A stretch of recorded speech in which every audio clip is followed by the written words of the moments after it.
Clubhouse, this is your warning. We're ransoming Izzo, and in order to get him back, guys, help me. We want you to wire us money. Beer snack, you better pay off Traveln Ham immediately. Joe Brett. In the amount of, I don't know, whatever you got. I don't like barbecue potato chips. Otherwise, no. We're going to hook him up. You guys better pay. You guys better pay. I'm your brothers. We go way back. And we're going to tune them up. We go way back. Mike? No, not there. I think they can keep No. You get away from me. I gotta be honest, Izzo, this is gonna hurt you more than it's gonna hurt me. I thought I paid $20 for that. Now we can't feed him the chair.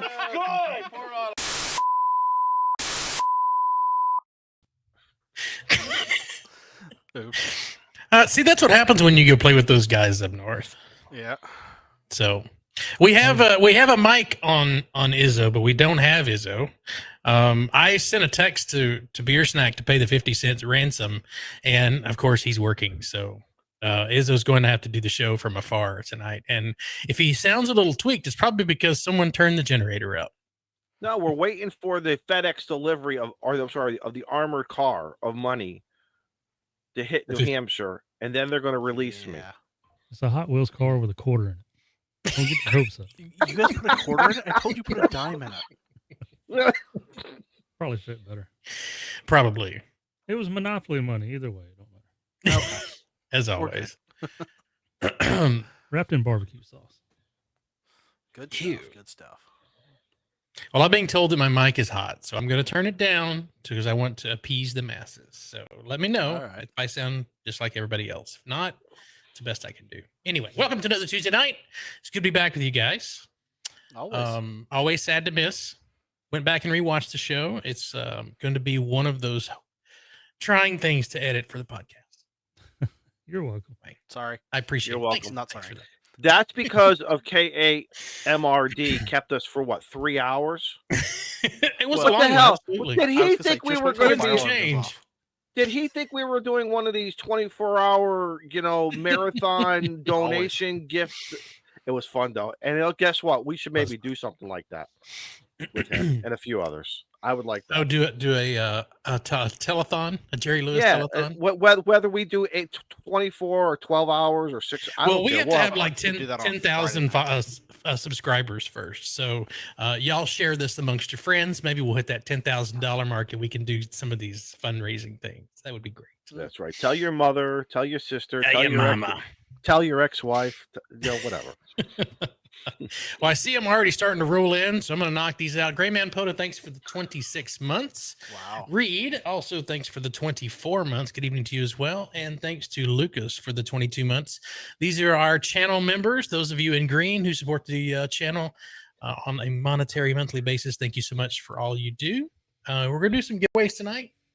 I'm going to fire the laser up. Hopefully you can't hear it running in the background right now, but we'll burn some stuff. Hopefully I won't burn my house down. You burning something Maybe. right now? No. Okay. I was practicing a little bit because I always get stage fright when I have to do something creative in front of everyone. So you guys in the comments are all going to go to hell before me. That's all. I'm reading this stuff. Very good. You're driving the bus. No, I'm not driving the bus. I'm taking tickets. Jason Lockwood, thanks for gifting the Clubhouse membership. Looks like Jeff Wingett got it. Yep. Was the receiver of that. Jody, thanks for 35 months. Holy cow. Izzo's a better man for eating those chips. No, I didn't. Trust me, I didn't. I spit Terry? that thing out. I'm a spitter. You licked your lips, didn't you? No, I did not. I spit that thing out. No, I spit that goodness. thing. No, I did not. I spit that thing out. That's not so bad. It's not so bad. Oh my God. I got some popsicles in the basement. I rather have the popsicles in the basement than barbecue steak. Oh, the conversation starter. Terry, thanks for the 35 months. Jimmy, thanks for the 3 months. We appreciate you guys. Thank you for using your monthly shout out. We appreciate it. You know what I like about Herbert? I did not see this coming. No. Let's just get it out there, okay? Yes, we know who Herbert is. We know how they've written this character, right? But then all of a sudden he flips and he calls Chris a fat ass. You get your fat ass over here.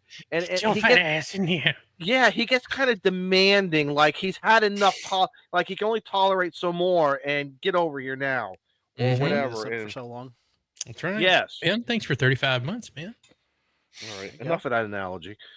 I was wondering where you were going with that. I was just glad you finally looked up. I mean, you don't look down at your lap while you're talking about what you like about the band. No, I got to take the band off the cigar so I can light it. That's what I was doing. Oh, I bought one of those. Man, I wish I could. I wish I could stream outside like you do. Why you got to take the band off that one? I got to fire it up. You don't fire up the paper because this is the end that you put your mouth on. Oh, that must be a little different than what you usually do. Yeah, hang on. I'm just going to stop right there because if I keep discussing this, you know what's going to happen. You're going to get a meme.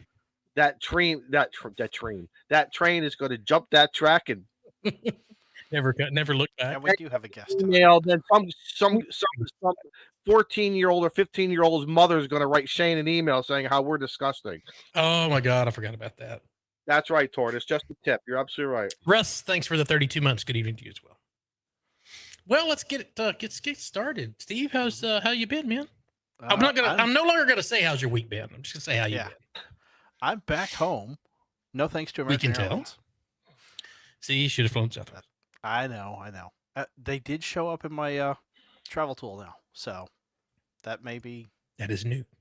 Something I change, but yay! Worked on those mileage. Yep, I got so many miles with American now. So yeah, how many miles were sitting in the airport? Yeah, that goes hours. No, that's not mileage. That's hours. Yeah. Convert those to hours. Hey, serious question, because I never had this happen to me. Do they? Oh wait, hang on. My phone just got activated. No, Siri, not you. Serious question. When you get there and you're held over, and it's their fault, do extra miles go into your account as like a compensation? Nope. Really? Nope. And there used to be a rule in place that if you were denied boarding, like my flight out, they had to compensate you. There are new rules about that, and I do suggest that you look into them. There are new rules about it? Yes. Okay. Does it vary between airlines, or did the government say the government came in and standardized it the last administration? You guys flat across the board? Oh. Yep. You betcha, Dave. Thanks for the $2 super chat. Appreciate it. Frank, I might have to set off a fire alarm just for you. Yeah, somebody pulled the fire alarm at the hotel last week. Ew. Yeah, that's gonna suck for you editing the podcast. Oh God. Was it live? Did they catch it while you were on the air? Yep. Oh. He got up and he wasn't wearing pants. Did he run? Did he grab his laptop and run? I left the laptop in the hotel room and I went and got dinner. Smart. His undershorts had something like on the back that said, some juicy.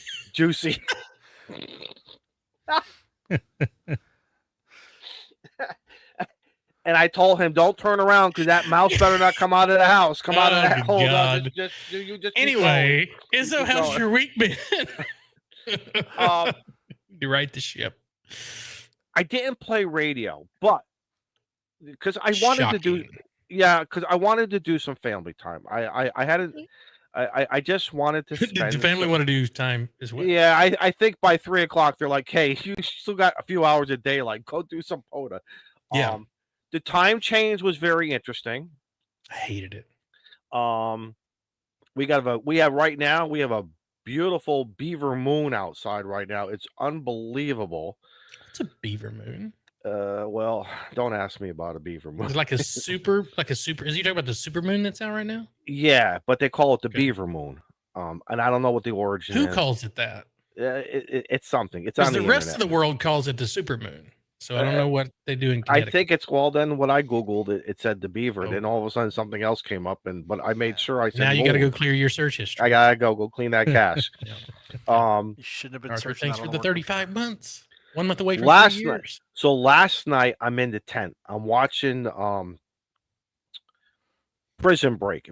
And I know I'm late to the party, boys. Don't be Good. throwing rocks. Yeah, I didn't realize that thing is like 10, 12 years old. Yep.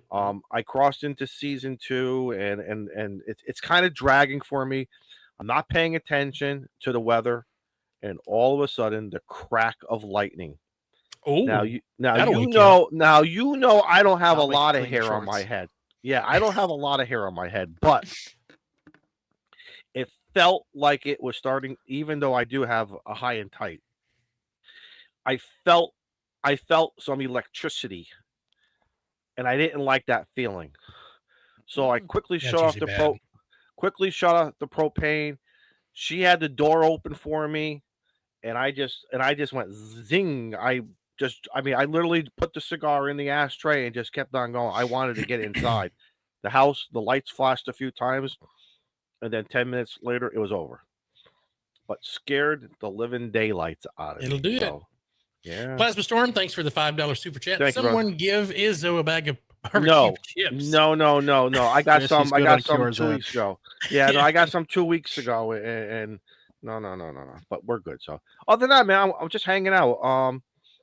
Gonna go to my first college football game coming this weekend. Okay. My daughter's in the big band. She plays in the band, and we're going with the whole family. I'm probably going to be all geeked out with university attire and everything. So I don't think they're going to allow me to smoke in the stadium. Nope. But No. yeah, they don't. Yeah, you can't. Well, college they might. They barely serve beer. They're not going to let you smoke anywhere. So this is what I did. I did some They don't serve recon. beer in the college stadiums? No, and even in the tailgating area, it's very. How they write the wording is very frowned cautious. upon. No, I was yeah, gonna say, yeah. The largest college party, continuous college party, was this past weekend in Jacksonville. And I know there were kegs floated in the parking lot. Well, my Were kids you better not there? have been there. If No. my kids, if I see a picture of my kids there, they're going to be in trouble. Oh, Florida, son. Florida, Georgia. Get weekend. ready. It's No, I don't want to hear about it. I don't want to hear about it. All right, call so Uncle Steve. It's Plasma's setting us straight here. So according to the Weather Channel, the Beaver Moon is the second of 3 consecutive supermoons in 3 consecutive months. Okay. Oh, wow. Why do they call it the Beaver Moon? I don't know. And then Yeah. and then tomorrow night it's going to be another full moon, full thing. But it's amazing. I can see my entire back. It's amazing. The whole neighborhood because of that full moon. Because of the what do you call that? The aluminums. Not the aluminums. Illumination. It's just so bright. It's just amazing. Welcome to Words with Izzo. Lumens, right? Lumens. Yes, You're You're good. right. You're good. I'm just giving you shit. It's okay. I'm trying to be careful. I'm trying to think before I speak.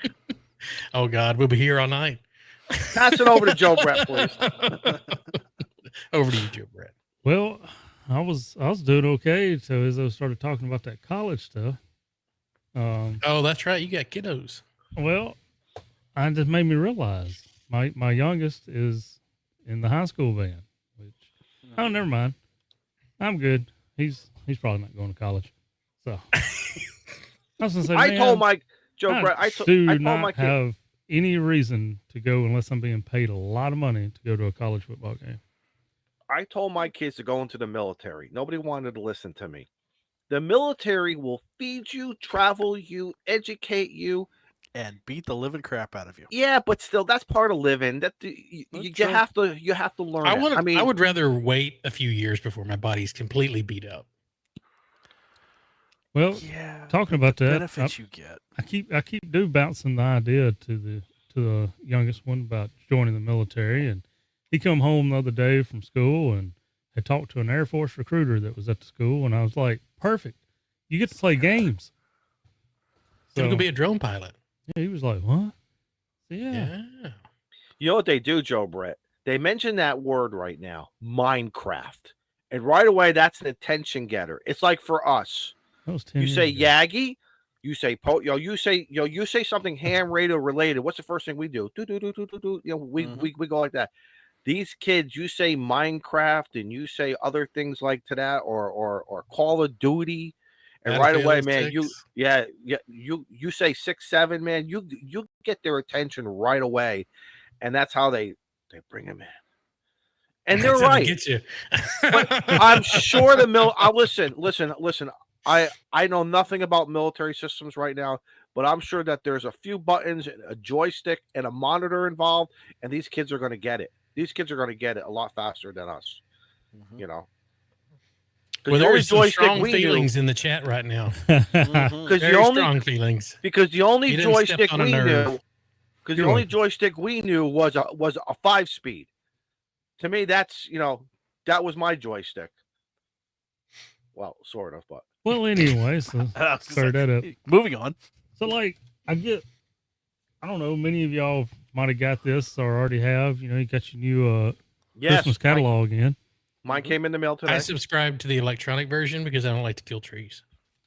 Well, I didn't ask for neither one of them. So, okay. Anyway, this front page, I opened up this front page, the Linko. You see that? Mm-hmm. Yep. And I'm like browsing over there. I'm like, holy crap, why is nobody talking about this little radio? I mean, it does all the digitals and like, it's amazing. $500. And then $500 for an HT? And then I pull it up and it's just a receiver. And I'm like, that's why nobody's talking about it. That's how they get you. But I mean, it's got USB-C. Then it's got all the DMR, DCR, Kenwood's NXDN, D-Star, and I'm like, there's no way. And there's no way. There is no way.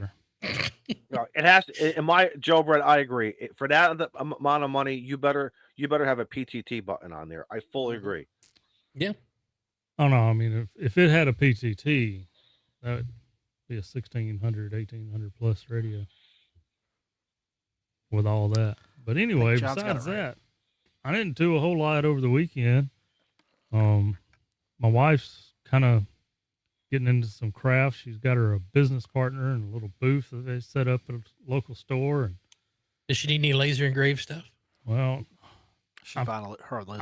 Does she get any Clubhouse stickers? I keep sending her all these laser advertisements that I get because I've been getting tons of them ever since Shane keeps talking about his lasers. And I'll just send them to her on Facebook. I'm like, see what you can make. It'd be so easy. Set this up on the kitchen table because there ain't no room in the shack.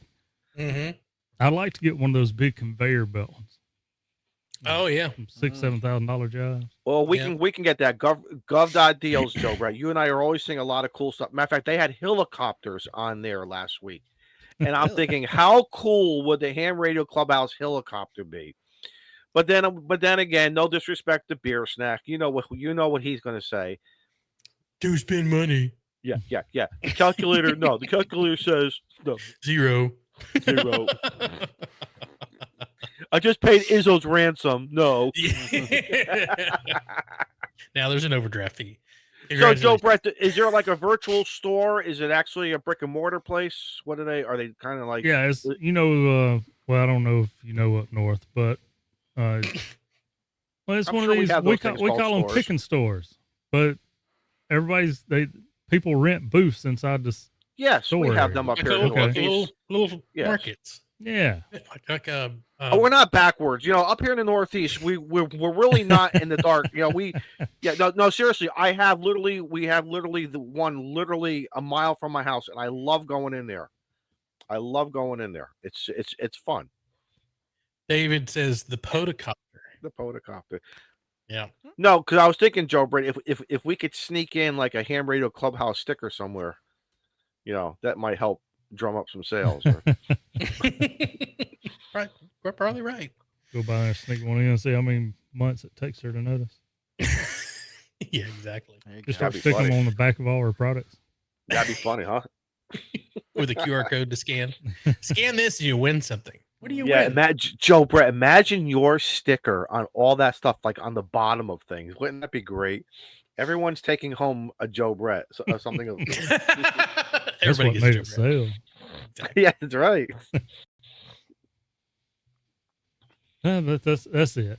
I noticed it's getting dark in some parts of the world. I see that. Yeah. Yeah. That talking about that sucks, man. I can't get home before dark anymore. Headlights are coming on. Yeah, sunrise tomorrow is 6:49, and it's set at like 5:45 today. It's terrible, just terrible. So because of the hour difference, no wait, I think I answered my own. It's just it's. I'm not going to ask that question because that's stupid. Okay. Because I think I know my answer. All right. Look at his old thinking. I know. I'm so proud of him. Why was there smoke coming out?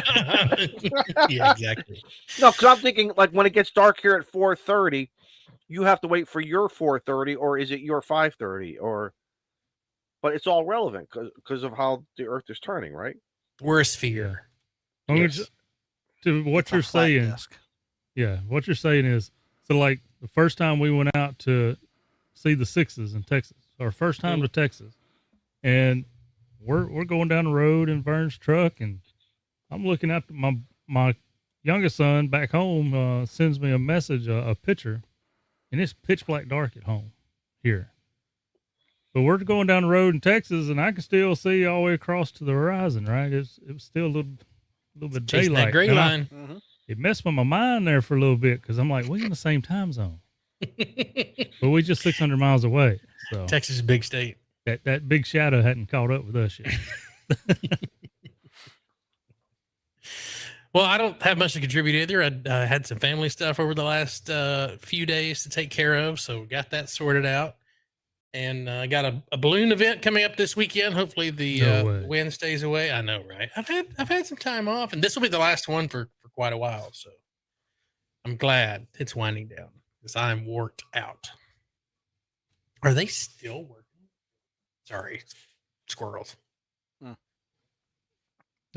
They're building across the street from me. They put this 2 little strip centers in, and they've been building them like crazy. And they get there at 6 o'clock in the morning, and they stay until 8:59 or 7:59 because at 8 o'clock the ordinance says they got to shut it down. And man, they pushing it.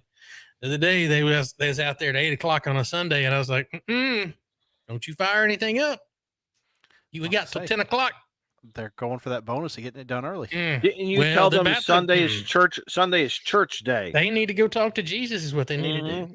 It's a day of you ask for forgiveness, and that kind of resets everything. And for Sunday night, Monday. Well, we're almost at 25 minutes in. We got a guest. Absolutely bring him in, man. I'm gonna drag. Wait. Some of y'all may realize that one of my ultimate 2-meter simplex goals is to go from North Mississippi simplex to Mexico. I want to talk to Mexico. Pretty close. So North Mississippi ain't happening. But any of y'all down there on the coast or up around Dallas and up through there, but you got to have a Yagi for that. Yeah, as I was fixing to say, do it with any of y'all with some power and some direction. Don't interrupt, Joe Brett. Let him talk. Maybe go try doing some DX on 2-meter simplex. I was gonna say, looks like the folks in Jacksonville can almost hit me. Anyway, Joe Brett, what is your longest contact? Regardless of compass directions, what is your longest 2-meter? We just went over this a few weeks ago. It was we did 493 or something. Okay, I'm sorry, I wasn't paying attention. That's not bad. That's okay, just under 500. It was North Mississippi to Kansas. And what antenna were you using? I was using a 14-element Yagi with 300 watts, and he was using. All right, Randy, you like that, Randy? Very good, Randy. The receiving station was in Kansas was using like a stacked. I don't know how many elements he had, but he had the bigger station. So he was doing the heavy lifting. Stack on stack, yeah. Bring up that diagram again.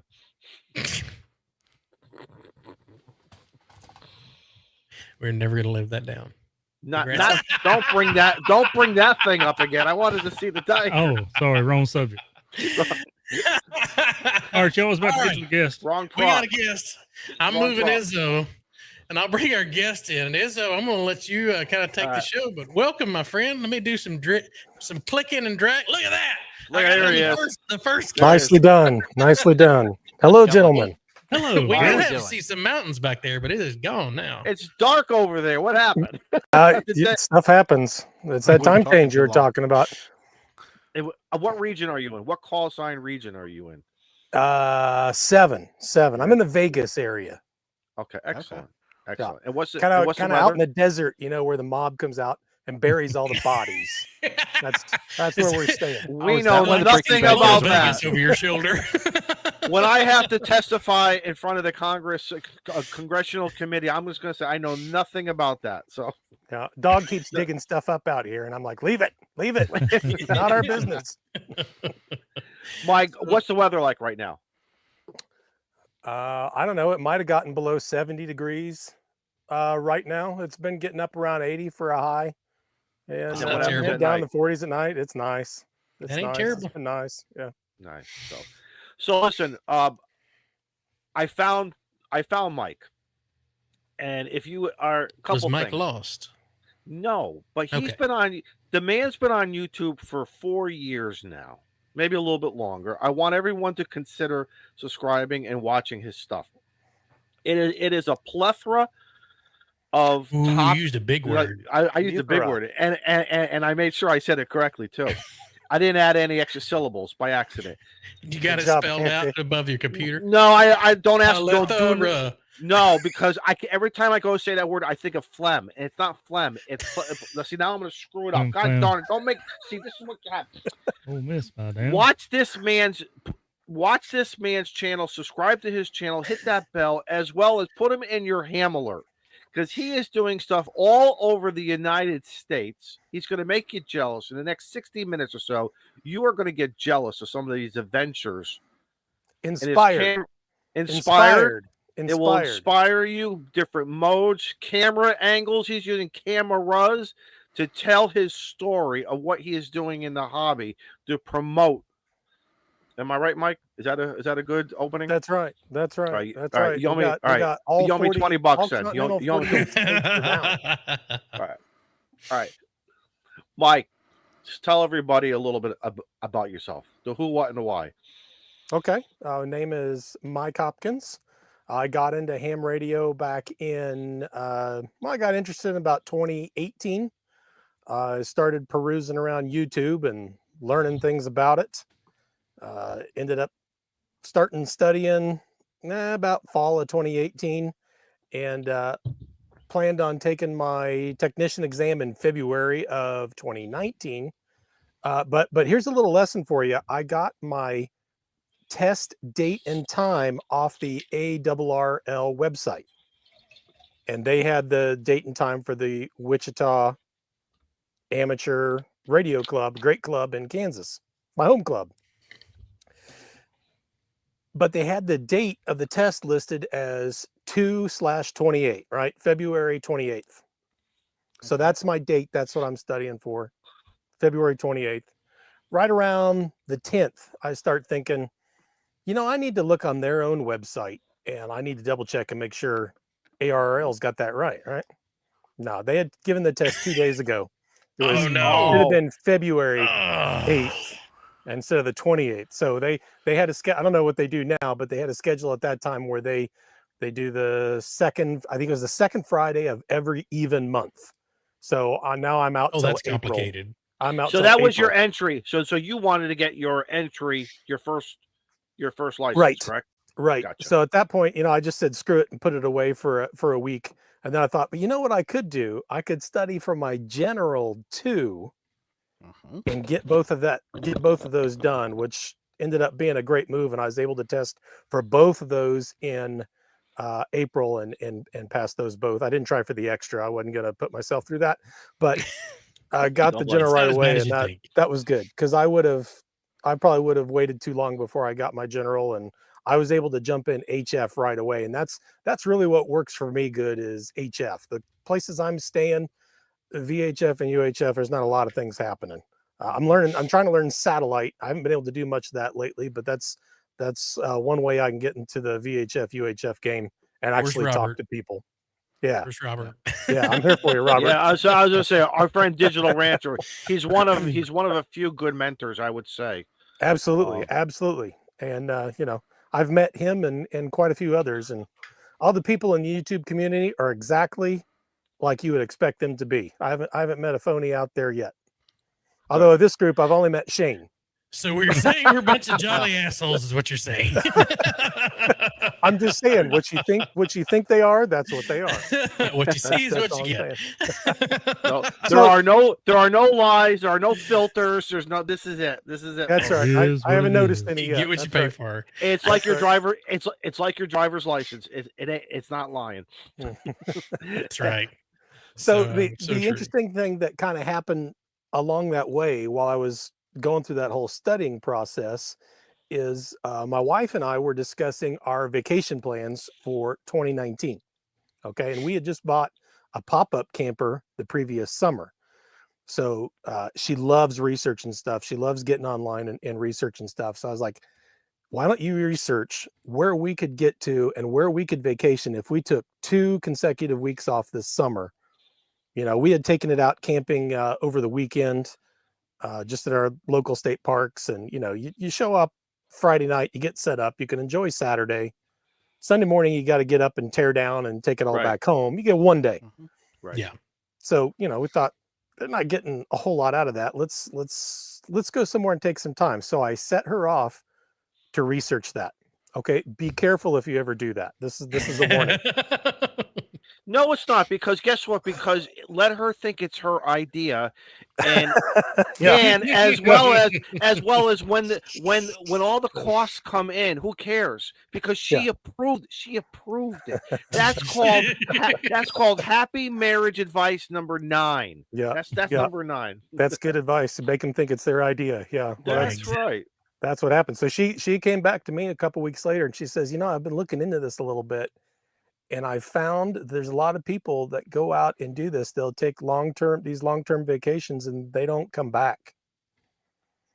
And I just sat there and thought about that for a minute. I'm like, yeah, I could do that. Yeah. You know, Nice. we were just both at that stage in life where we're like, Yep. you know, I enjoyed the job that I was in. I was a designer for a local landscaping nursery in West Wichita. We did design and install. So I designed landscapes and sold them. That's what I was doing at the time. Excellent. And I enjoyed it, but I got to the point where I couldn't really grow anymore. I was selling my butt off, but the company just didn't want to grow anymore. So, you know, pays based off commission. You know, there's only so much I can do now. So I sat there for a couple of years thinking, yeah, I don't know. And then when we got a way out, we were both ready for it. And she, Mike, I gotta stop you for a minute. Go ahead. Stop you for a minute, because you made an interesting comment. That's something you say in the exit interview. You don't want to you don't want to insult them. But really, are you thinking, I want to go play radio? I want to get out there. I want to see America, and I want to go set up an antenna and a radio. Is there like an underlying thing of say, hey, listen, you guys have been great. I love working for you, but I need to do my next chapter of my life, and I'll salute. God bless you guys, and we'll see you later. Was it as simple as that? Because I think she understood that. Yeah. Or some places are going to start throwing you money and other incentives for you to stay a little longer. Well, I got that too, but I was like, no, I appreciate that, but I already got one foot out the door. I must have handled it right, because they said, well, excellent. If you ever come back, let us know. So. Mm-hmm. Okay. So, but that was 6 years ago, so, but you had a pop-up, but you start off with a pop-up though, right? Yeah. Obviously we're not going to get too far with that, but our plan was we just started selling everything. And, which was tough when we're trying to kind of keep things secret. We're not trying to tell a whole lot of people that we're going to make this transition until we are really, really, really ready. And, we had to think about it for a while ourselves. My kids at the time were, 2019. Mm-hmm. So the kids were 6 and 9. So, oh, goodness. It's hard to know with kids at that age, are they serious about it? Mm-hmm. So what we did, wife had been ordering all kinds of supplies and things from Amazon, of course. And we had these huge boxes that we'd been getting, like toilet paper and paper towels and things like that, stuff they can send in a really big box. And the kids are really pumped about this idea. They thought it was great. hey, I don't have to go to school. Mom and dad will teach me everything. This is going to be great. And okay, well, we got to see if they're serious. So here's this box, this enormous box. All the toys, everything that you've got in your room cannot come with us on this journey. You have to get rid of most of it. So we gave him that little taste of reality. Here's this box. You got to fill this box of toys that you're ready to get rid of. Mommy's going to sell it on Facebook Marketplace, and you get the money, so when we get things to help you traveling and things while we're traveling, you'll have some money that you can buy some things, but you're going to have to get rid of most of your stuff. It cannot come. We're going to be living. Did the kids tell you? But did they tell you the same thing too? What's fair? What's good for the goose? I was on board. I was on. Okay. I love the idea of getting rid of all this stuff. Love this idea. I love this idea. Yeah. So I came back from work the next day, and this box was heaping full of toys that they were wanting to get rid of, that they had put in there. And I said, that's great. We'll probably do it again. And they're like, okay, sure, whatever. So 2 days later, my wife had them all sold, and that box was full again of toys that they wanted to get rid of. So they were serious. They were serious. Holy shit! Yes. I think we're actually going to do this. This is actually it's going to happen. This is going to happen. So then at that point, we start. At least, I gotta tell my boss, okay, well, I'm leaving, coming up in June. He's like, well, why? Well, I can't tell you because I haven't told any family yet. We're not ready to tell them, but I'm not going anywhere else. I'm not working for anybody else. I just can't tell you. You're just gonna have to trust me. Thankfully, they trust me a lot. They were a good company to work for, and excellent. And by October of that year, we had sold the house. We took all the cash from that sale and tucked it away. And then we went shopping. Now we got to replace the truck. We got to replace our little camper that we've only owned for a year. You got to upscale a bit. You got to upscale to get something that we can travel in. So we started that whole journey in October of 2019. We drove down. Weather got really cold. It was real bitter cold that came through that year, right before Halloween. So we just started driving south and shopping as we went south. We found our truck in outside Oklahoma City. We ended up trick-or-treating in some town south of Dallas. There's a Jellystone campground down there somewhere south of Dallas. We ended up Waxahachie. It didn't sound right, but it's something like that. But and then we started looking for a camper down there, and got one right before Thanksgiving. We bought one in Woodville over in eastern Texas. Drove it up to and drove it back home. Drove everything back home. I went through Dallas on the way back home. That's the last time I've pulled this rig through a major city like that, and it was empty. Right. But that was a nightmare. My first time towing an RV, and I pulled it through Dallas. Ooh, was it at least at night? Oh yeah. It was a Friday. Why? Night, what's the problem? Everyone was going out to. Why? Because I've never been. Man. Yeah, and there's no big loop around Dallas, at least that I could find. It all comes right to the middle. Yeah, and then there's 8 different exits you gotta take to get to the direction that you're wanting to go. Gotcha. It was a nightmare. It was a nightmare. But then we took the whole rig out to Phoenix between the holidays, between Thanksgiving and Christmas, and we had a guy install our solar panels and new batteries and the inverter and all that good stuff. Got that done. We had left our pop-up down in Texas. After Christmas, we drive back down to Texas in the Woodville area, sell the pop-up. We're renovating the RV, doing all this stuff. We bought all this IKEA furniture. We got a toy hauler and converted the garage in the back where you keep, people normally put in motorcycles or a side-by-side or something like that. We converted that into the kids' room. We're building and installing furniture there. And right around the end of February, we hit it. We're like, we're done. We're ready to go. It's March 1st, 2020. Everything is perfect. Everything is happy. I know where you're go. going. Let's go adventure. We got about 2 weeks. Mm-hmm. The And Magic then, Sea came. Yeah. And then everything hit. But shuts down. Yeah. Even that worked out pretty well. We ended up hiding out for that first 2 week period in Southwest Georgia. It was a wildlife management area. It's a place that guys would camp and go hunting. So we camped for that first 10 days of the 2 week period there. It was actually a POTA park. I didn't know much about that at the time, but I thought that'd be the first time I'd try to put up my my fan dipole and get the radio out and try to make a contact. And I did. I got my first contact there back to Texas. And it was actually, I didn't know it. It was actually kind of a POTA activation. But nice. From there, we ended up hiding out at my dad's house in Southwest Virginia, and because there wasn't hardly any COVID up there at all. Yeah. And we stayed there for 3, 4, 5 months, something like that. It was a while. We stayed there most of that summer, which was great because my kids didn't know him. He didn't really know my kids. He was old enough that traveling was tough, was getting really tough. So we hadn't come out and visited too much. Didn't really know my kids, their personalities at all. And staying there for 3 or 4 months through COVID, they got pretty tight. So that was really cool. I'm seeing a lot of good silver lining. Yeah. This So is great. I love this. We get there at that time, and we're set up in my dad's driveway.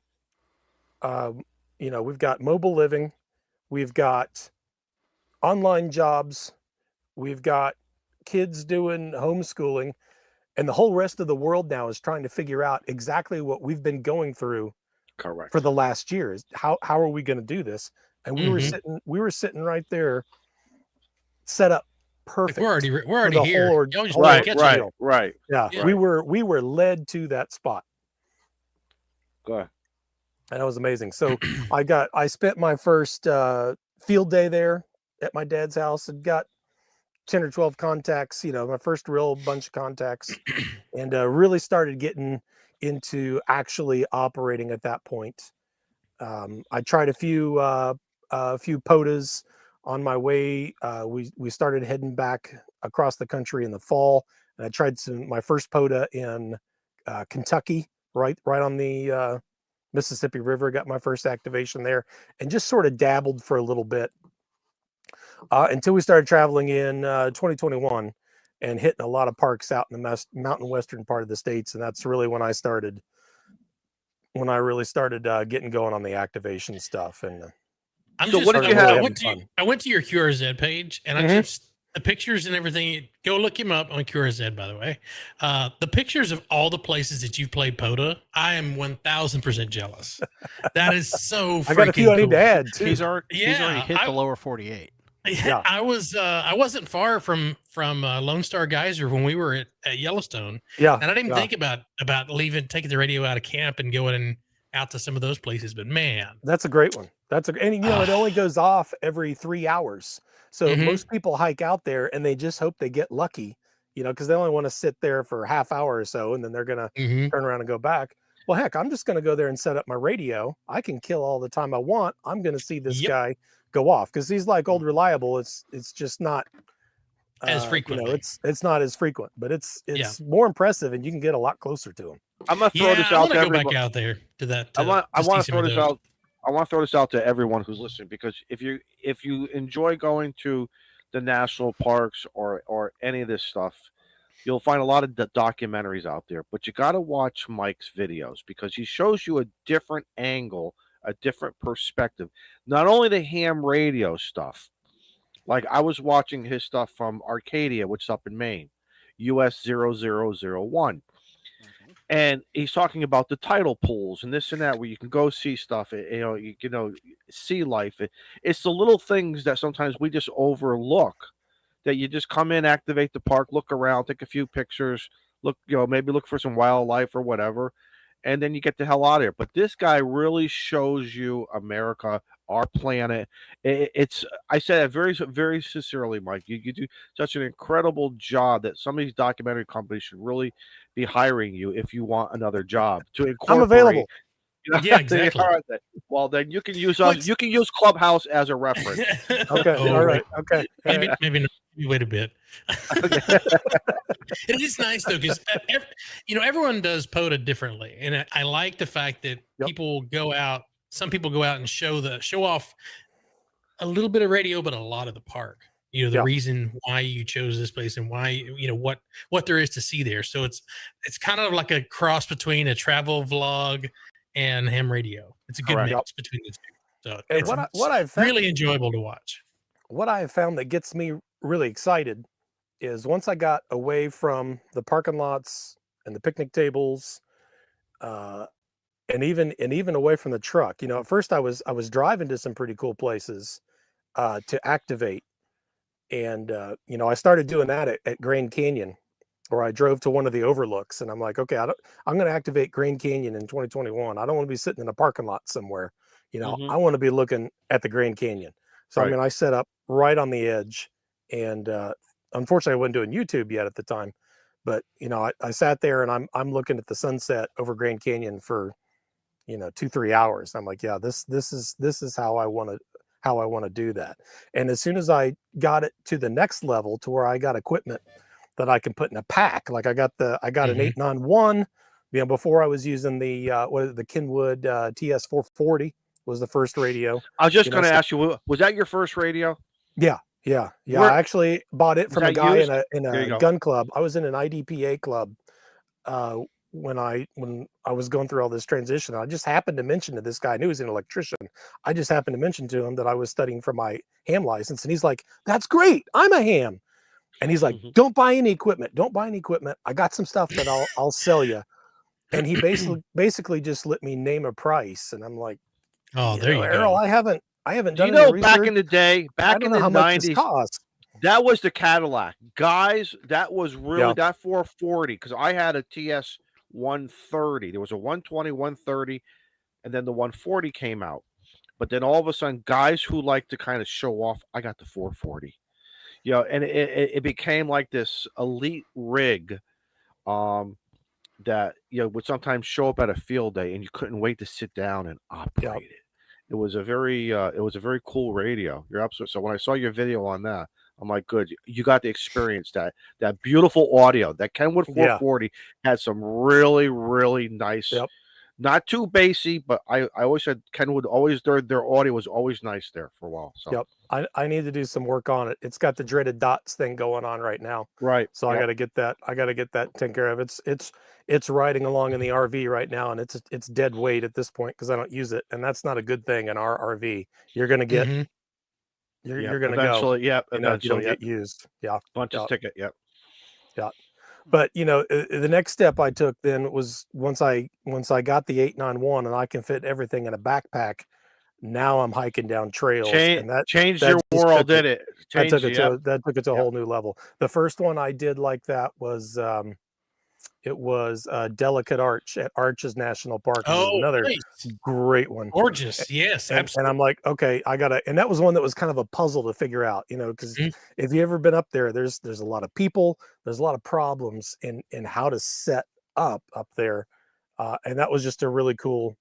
That was a really cool activation. I'm like, all right, this is how I want to do this. Now, if you're one of those people and you like to set up in a parking lot, you run in your vehicle, you're running on a picnic table, I'm all for it. Whatever gets you going. Don't let me poo-poo any way that any of you out there POTA. Okay, whatever gets you out and running. Choose your own adventure, man. It's great. Yeah, that's right. You're right. That's right. Yep. This is just what just what really got me going, and that's what keeps me going. So now, antenna wise, let's talk about antennas. Okay. Tell everybody, what did you start off with? Now, as you get your license and you start playing, and you're playing in different situations, you might need different antennas. Tell us about your antenna choices. Okay. All right. Well, when I started actually, getting serious about operating and doing a lot of POTA activations, my first antenna was the Wolf River coils. So it had, I got the Silver Bullet 1000, and with the shorter whip. It was like a 7 or 8 foot whip, and that's what I ran with for a while. And I tell you, I've been doing a lot of verticals ever since. I have gotten an in-fed half wave, and I have used it with some success. But I tell you, I really like the verticals. Now I've transitioned to the Chameleon 17-foot whip. I don't use the coils too much. I'm usually 20 meters and higher. And I use it all over the place. I use it up high. I use it down low. I use it in the mountains. I use it on the beach. I use it in urban areas. I've used it at the Arch in downtown St. Louis. I've used it here in downtown Vegas. You want to talk about a city that's got some noise, some electrical noise. Can't imagine. And that's what they're supposed to be bad at, is picking up local noise. I was just going to ask you that. And I've used it everywhere, and I just love it. And do you think because of the because you're operating totally different than me? That's what I find so exciting for me. But also, so your ground conductivity is going to be different than me here in the Northeast.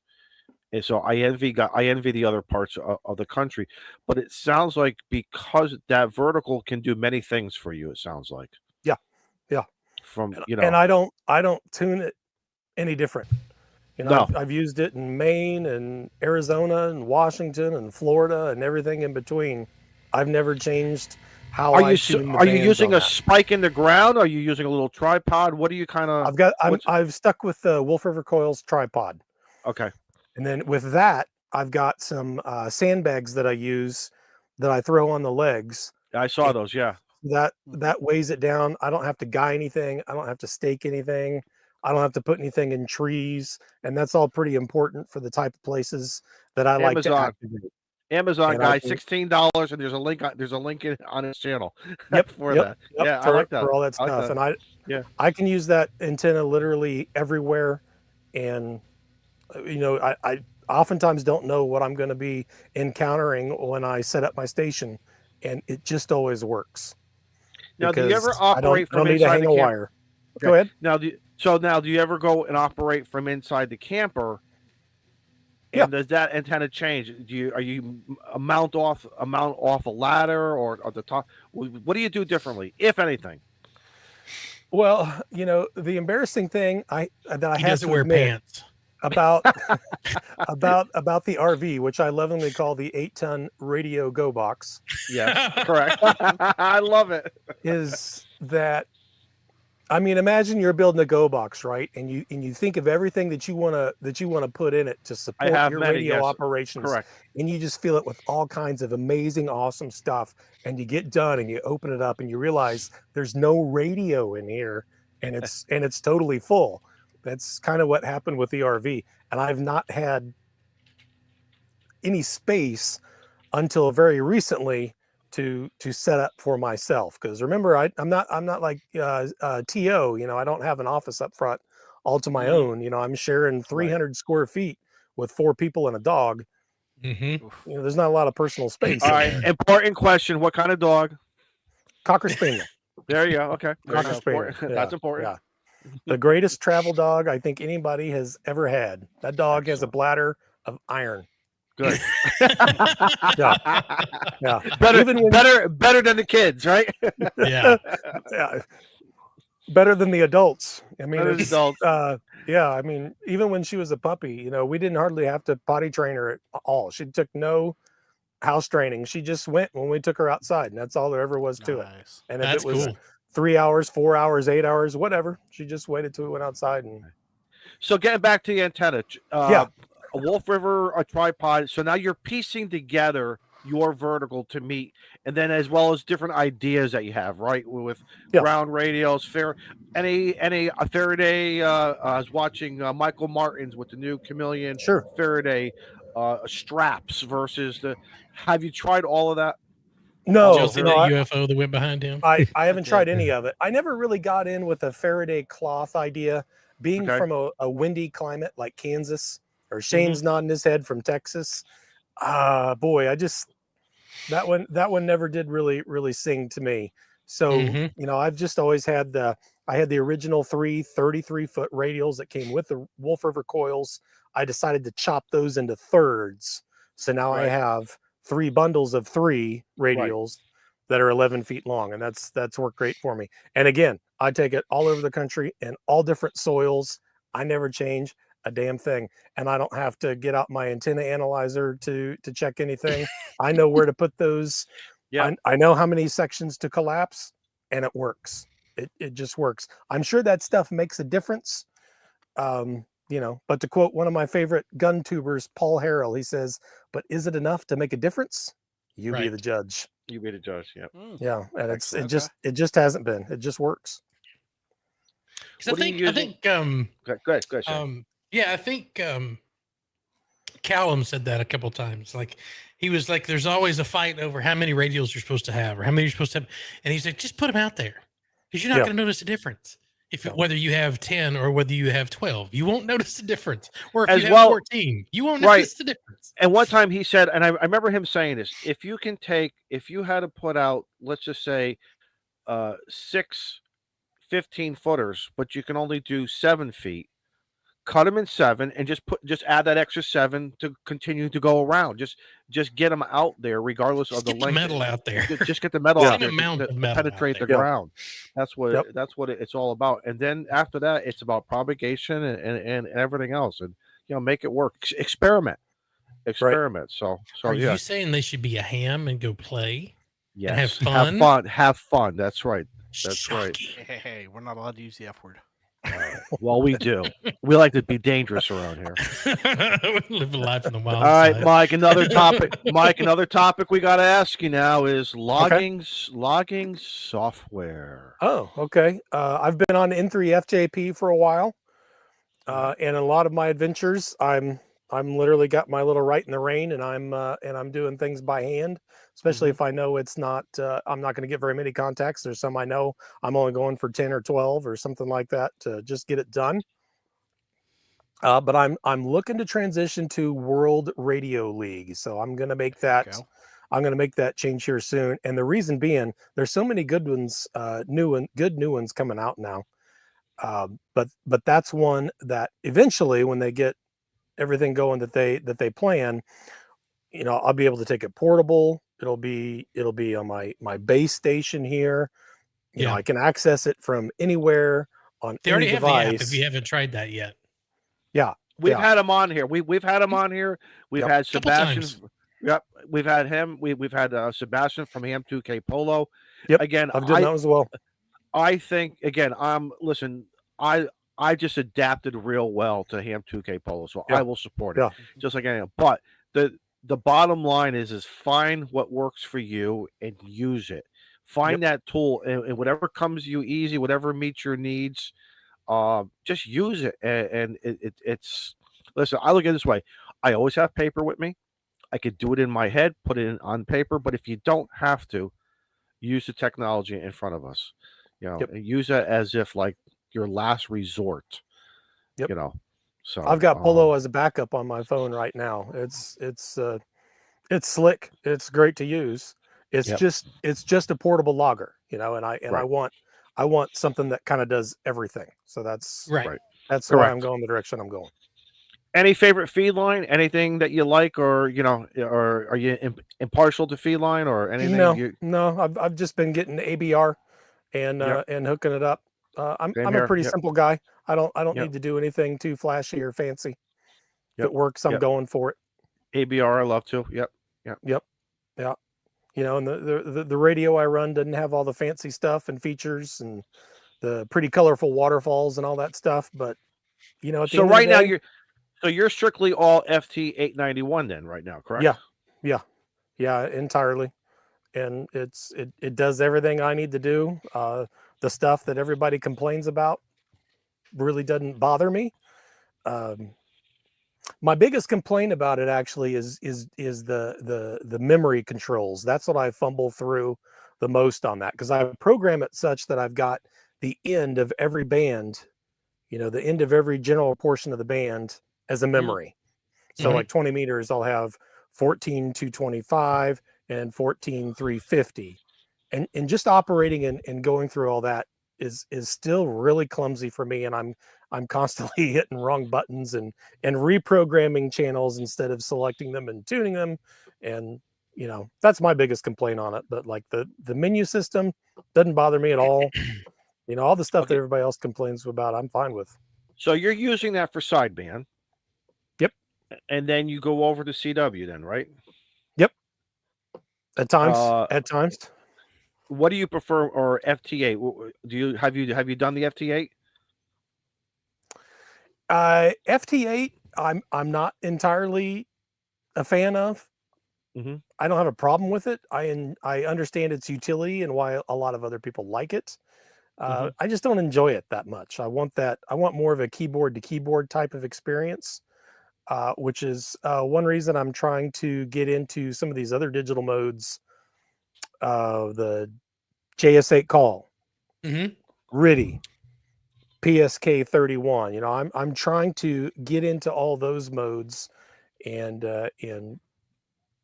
try to grow some kind of community somehow in at least one of those modes. So when we get down to the lower solar cycle, which is what, 4-5 years ahead of us, something maybe like about that. Yeah. We have something other than CW and FT8 to use. And I think that would do a lot of people a lot of good. I love CW. I'm slow as hell learning it, but I've got probably 1,000 POTA contacts in CW now. Damn, that's good though, man. That's good. Now that we've kind of slowed down our traveling a little bit, I'm gonna refocus on some of that stuff to see if I can get a little bit better. So how did you learn CW? I went through the Long Island CW club. Yep. Okay. I did a lot of self-study. A lot of people have done that Long Island CW club. Yep. Yeah. Yeah. And they're fantastic. But I got through the alphabet and learning all that stuff in that club. But then it seemed like, I felt like I was doing pretty good in the classes compared to everyone else that was in there. But then it seemed like they all had the ability to take it to the next level, and I didn't get it. Something still wasn't. Were you stuck? Did you feel like you were stuck in a certain box of it? Yeah. And I felt like I was keeping up in my classes and doing just as good as everyone else. The next thing I knew, everyone else is moving on, and I'm like, well, why am I still stuck here? And I'd try doing some other classes, and they'd be deciphering words and phrases and things like that, and I could only get 2 or 3 letters at a time. I was kind of stuck at that point. So, instant character recognition is still something I'm working on, and that's kind of where I'm at right now. And I've learned one great tip is to really bump up the speed on the characters. So I was doing what a lot of people did, 20 words per minute, and then a lot of gap in between, right? But the CW Innovations couple of people, that couple, I can't think of their names right off the bat, darn it. But they talked about 32 words a minute. Wow. With a lot of space. And as soon as I started listening to that and just identifying one letter at a time, that instant character recognition started happening a lot better. And characters that were weak for me started getting better. Well, still though, 1,000 contact, 1,000, and those were POTA. That was just POTA, or was it? That's right. Regardless, we'll call them on-air contacts. That's nothing to be, that's very good in my book. That's very good. So yeah, I'm happy with that. I just kind of want to move on, and get a little bit better. I've been sort of stuck here. I can get the POTA, exchange just fine. I can get call signs pretty good, but they'll start sending other letters, and I'm like, I have no idea what you're saying right now. You've left the script. I have no idea what's going on. I'll go back and listen to the recording, and what they sent was like, "Hi, Mike." That's it. Right. It's just hi, Mike, and that was enough. That was enough to get me lost. Well, for the guys out there, again, put Mike's call sign, Kilo Echo 0 Victor India Mike, in your ham alerts. And when this guy is out there, work him, because I checked. You and I have not worked yet, so that's going to be a personal goal of mine, to get at least 1 to 1,000 of you in. wherever you are in the United States, whether you're Absolutely. in my whether you're in my backyard or 3,000 miles away, I don't care. I want to work you. I want to be able to jump up and down and just a personal bucket list for me. So I got him back in July of 2022. Oh, Excellent. really? There you go. Yeah. Excellent. I got YVY in my log. Yeah. You was at back in the day when parts were kilo 9173. Wherever that Excellent. was. 9173. Huh? Now I got to look that one up. 2022 is too long. I gotta add you to the hammer. Yeah. Oh, I actually put in kilo. That's not going to work. US 917. Oh, Scopan. Okay, Scopan State. Yeah, that was that was my my very first video I made up in Maine. Wow. We went all the way up into North Maine, and I naturally opened up the POTA map and say, okay, what's around me? I found 8 parks, and I kept picking them, and I kept picking them, and every single one of them had 0 contacts there. There you go. Nice. All ATNOs. ATNO bragging rights. We're going on a rove here, and that's a bragging right. I'm sorry for all you Maine activators up there that never got to it. That's your fault. This Kansas boy just lit all those up, and you lost. Lost out. But I got 7 of the 8 activated, and that was Mike, one of them, Joe Brett. Is there like a plan in your head that says certain months of the year we're going to stay? I'll use an example: west of the Mississippi, and then we'll go to Atlantic East Coast area, northern part of the United States, maybe in the summer month. Do you does it differ because of what's going on in your personal life? We've got a pattern. So my dad, as I said, lives out east. We promised him we'd visit him every other year while we're traveling, because we just didn't see him a lot there for a while. So what we've done, the way we've run previous years, is we'll start, at home from Kansas in the holidays, and one year we'll do a loop out to the east. So, we'll leave in January and naturally go down to the south. So we'll go to Texas somewhere, and then loop around through the east somewhere throughout that year, end up back in Kansas for the next set of holidays. The next year we'd go west and see something out in that direction. So, all right, so you got west. So you have lower 48. Have you been into Canada? You have not been to Alaska yet, correct? No, neither of those. All 48, but not. I've been to DC, but have not activated it, and not Alaska or Hawaii. Any ambition? Is Canada sort of like on your bucket list, you think, or Alaska? Oh yeah, absolutely. Certainly Alaska is, because I want to get that activate all states. Canada certainly could be, especially those western states, because I tell you, when you're seeing our section of the Rocky Mountains and you get up to that the Idaho and northwestern Wyoming and western Montana, those Rockies just take a jump up, and I'm sure that's what a lot of Canada is like. So up into Jasper and some of that area, I'd love to get up there and see that and activate those areas. Excellent. Go. There's some spots in Idaho that you pull in and you think you're in the Alps. It's just you just can't believe the Sawtooth Mountains, how pretty those are. Oh yeah, there. Absolutely. Yeah. Hey, Joe Brett, you want to make a motion for this guy? I mean, you worked him. You worked him, so you might as well make the motion. All right. So I'm going to make a motion that we bring Mike Traveln Ham into the honorary position of the Ham Radio Clubhouse. Would have a second? I can I'll second that. All right, we got seconds. All in favor? Aye. All right. Well, like, chat was unanimous too. So congratulations. Looks like it. I think we got lightning round now, Izzo. All right, Mike. Oh, Joe all Brett, right. you got Joe Brett. You got any music for this? Oh, of course, I guess. Very important, Mike. You can pull up Spotify. This is not official until we get through this section. Okay. All right.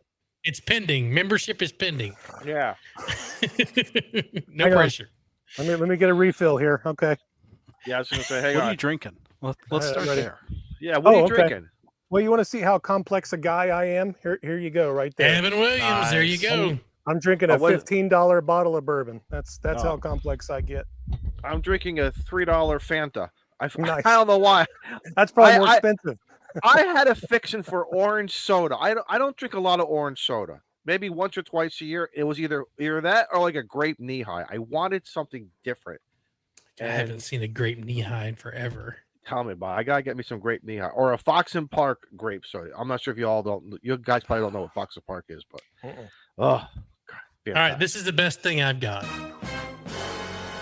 That's what I. Okay. All right, Mike.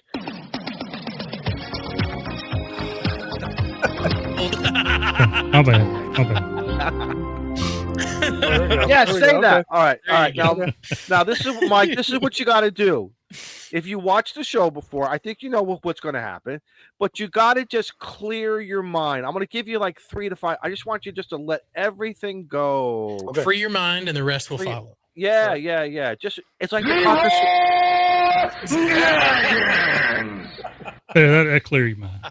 It's like the Cocker Spaniel. The Cocker Spaniel just went out, relieved its bladder. Now it's good. You're just a happy dog, and we're just going to go for a ride now. We're going to keep on going down. Okay. All right. Question number 1. Chicken, fish, or steak? Who's buying? Doesn't make a difference. Doesn't matter. Doesn't matter. Don't overthink it. Okay, what's free? Right, don't overthink it. I'm going steak. And how do you like your steak? Medium. All right. And what kind of fixing? And any fixings that you could have on that plate or around your placemat? What would you want for more steak? Really? All the meats. Everything else is just filler. Yes. More. Are you like? Can you do like one of those 96ers and eat it all in 2 or 3 hours? Or can you do something like that? Oh, like the 72-ounce steak in Amarillo, Texas. You know, at the end where it got down to nothing but gristle and fat. I don't know if I could. I don't know if I could have handled that, but you know, maybe. Really, we haven't heard anyone I've say that. never tried. If you ever go through Amarillo and you go to the Big Texan, you have 1 hour to eat a 72-ounce steak meal. You have to eat the steak and all the fixings. Oh, and if you eat it, it's free. And you don't eat t-shirt. It's $100. That's the motivation. Excellent. Yeah, exactly. Can I bring the Cocker Spaniel? Yes, absolutely. But there's no stop. But you can't be taking any scraps and throwing them to him under the table, even though he's going to want that. All right. Question number 2.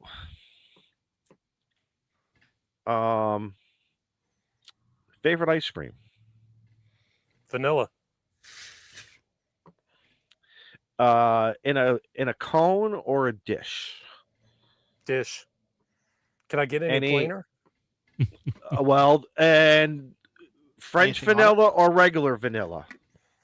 Vanilla bean. Vanilla bean. Okay. There you go. All right. Yeah. Anything on top of it, like shots, hot fudge, Cool Whip, or not Cool Whip? Maybe some caramel sauce. Caramel, really? Yeah. Okay. Caramel. But I decide fine with nothing. Besides ice cream, what's your favorite dessert? I don't know. I've not been much for baked goods. I've got a really bad nut allergy, so that a lot of desserts are just flat out.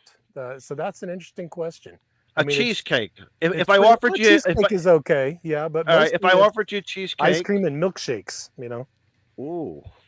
So if I offered you, if I gave you a choice of apple crumb, key lime pie, or New York cheesecake, I'd go with the cheesecake. Oh, interesting. Okay. All right. What kind of potato chips do you like? Let's just the big elephants in the room. Let's just get them. Let's just get them out there. Let them stomp. There's not many that I don't like. I do like barbecue. That's not a problem. But there's not many I don't like. Okay. Pork rinds. Good. Pretzels. Barbecue sauce on pork rind. Man. See? All right. And your final question. Okay. What's your favorite band? Aerosmith. Okay. We like that. I haven't listened to much got it. music in a while, so I had to check and make sure that was still the case. Yeah, We're gonna go with exactly. that.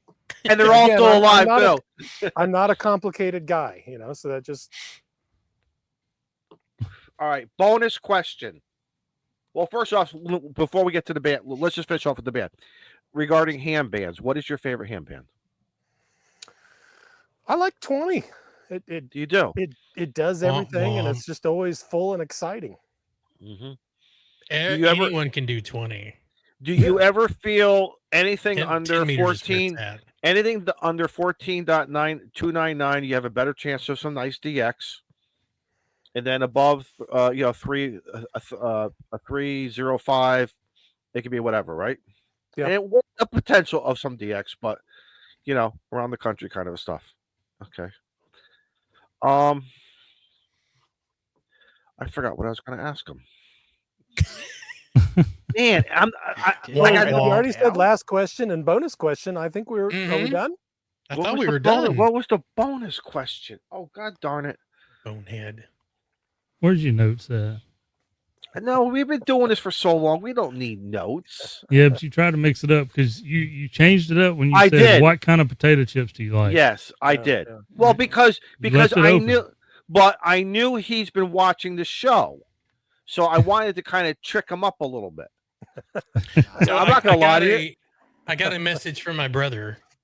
There is someone, they actually have a live camera at the Big Texan, and someone is attempting to eat the 72-ounce steak as we speak. There's a live camera too. Wow.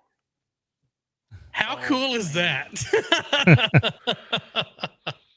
Let me see if I can zoom in on this. Look at the size of that thing. I remembered my question, but that's okay. Just stay on this. Stay on this. Look at that steak. Oh, I'm so hungry right now. Look at that. And they're cooking other steaks 3 feet away from you. So you have to eat that big chunk of meat. You have to eat the salad. You have to eat the baked potato and the roll that goes. Is there even a plate, or is it just laying on the table? It's laying on top of the plate, hanging over the edges too. Okay. How do you say? He has 56 minutes to go. That's a lot of meat. That's a lot of. I'm sorry, that's a lot of meat. It hasn't made much damage yet. Yeah. So what do you think? Check back with him shortly. Okay, so what do you think is? So what would be the strategy? Let's get through the baked potato, the salad, and the rolls, and because I'm thinking you can get through a good portion of the meat, if not all of it, but then you got all this other stuff that I'm wondering if it would impede going down. You know what I'm saying? Or is there just no strategy at this point? It is what it is. Do the meat first. Do the meat first. You're thinking at least you can enjoy that part first. But whatever I'm going to do, I'm going to attack that, and I'm not turning away from it until it's gone. I could do one of those. The half. You pick a side. Yeah. So there's 11 rules to this. The steak itself wouldn't be that big of a problem. And you were talking about the gristle and the fat. According to rule number,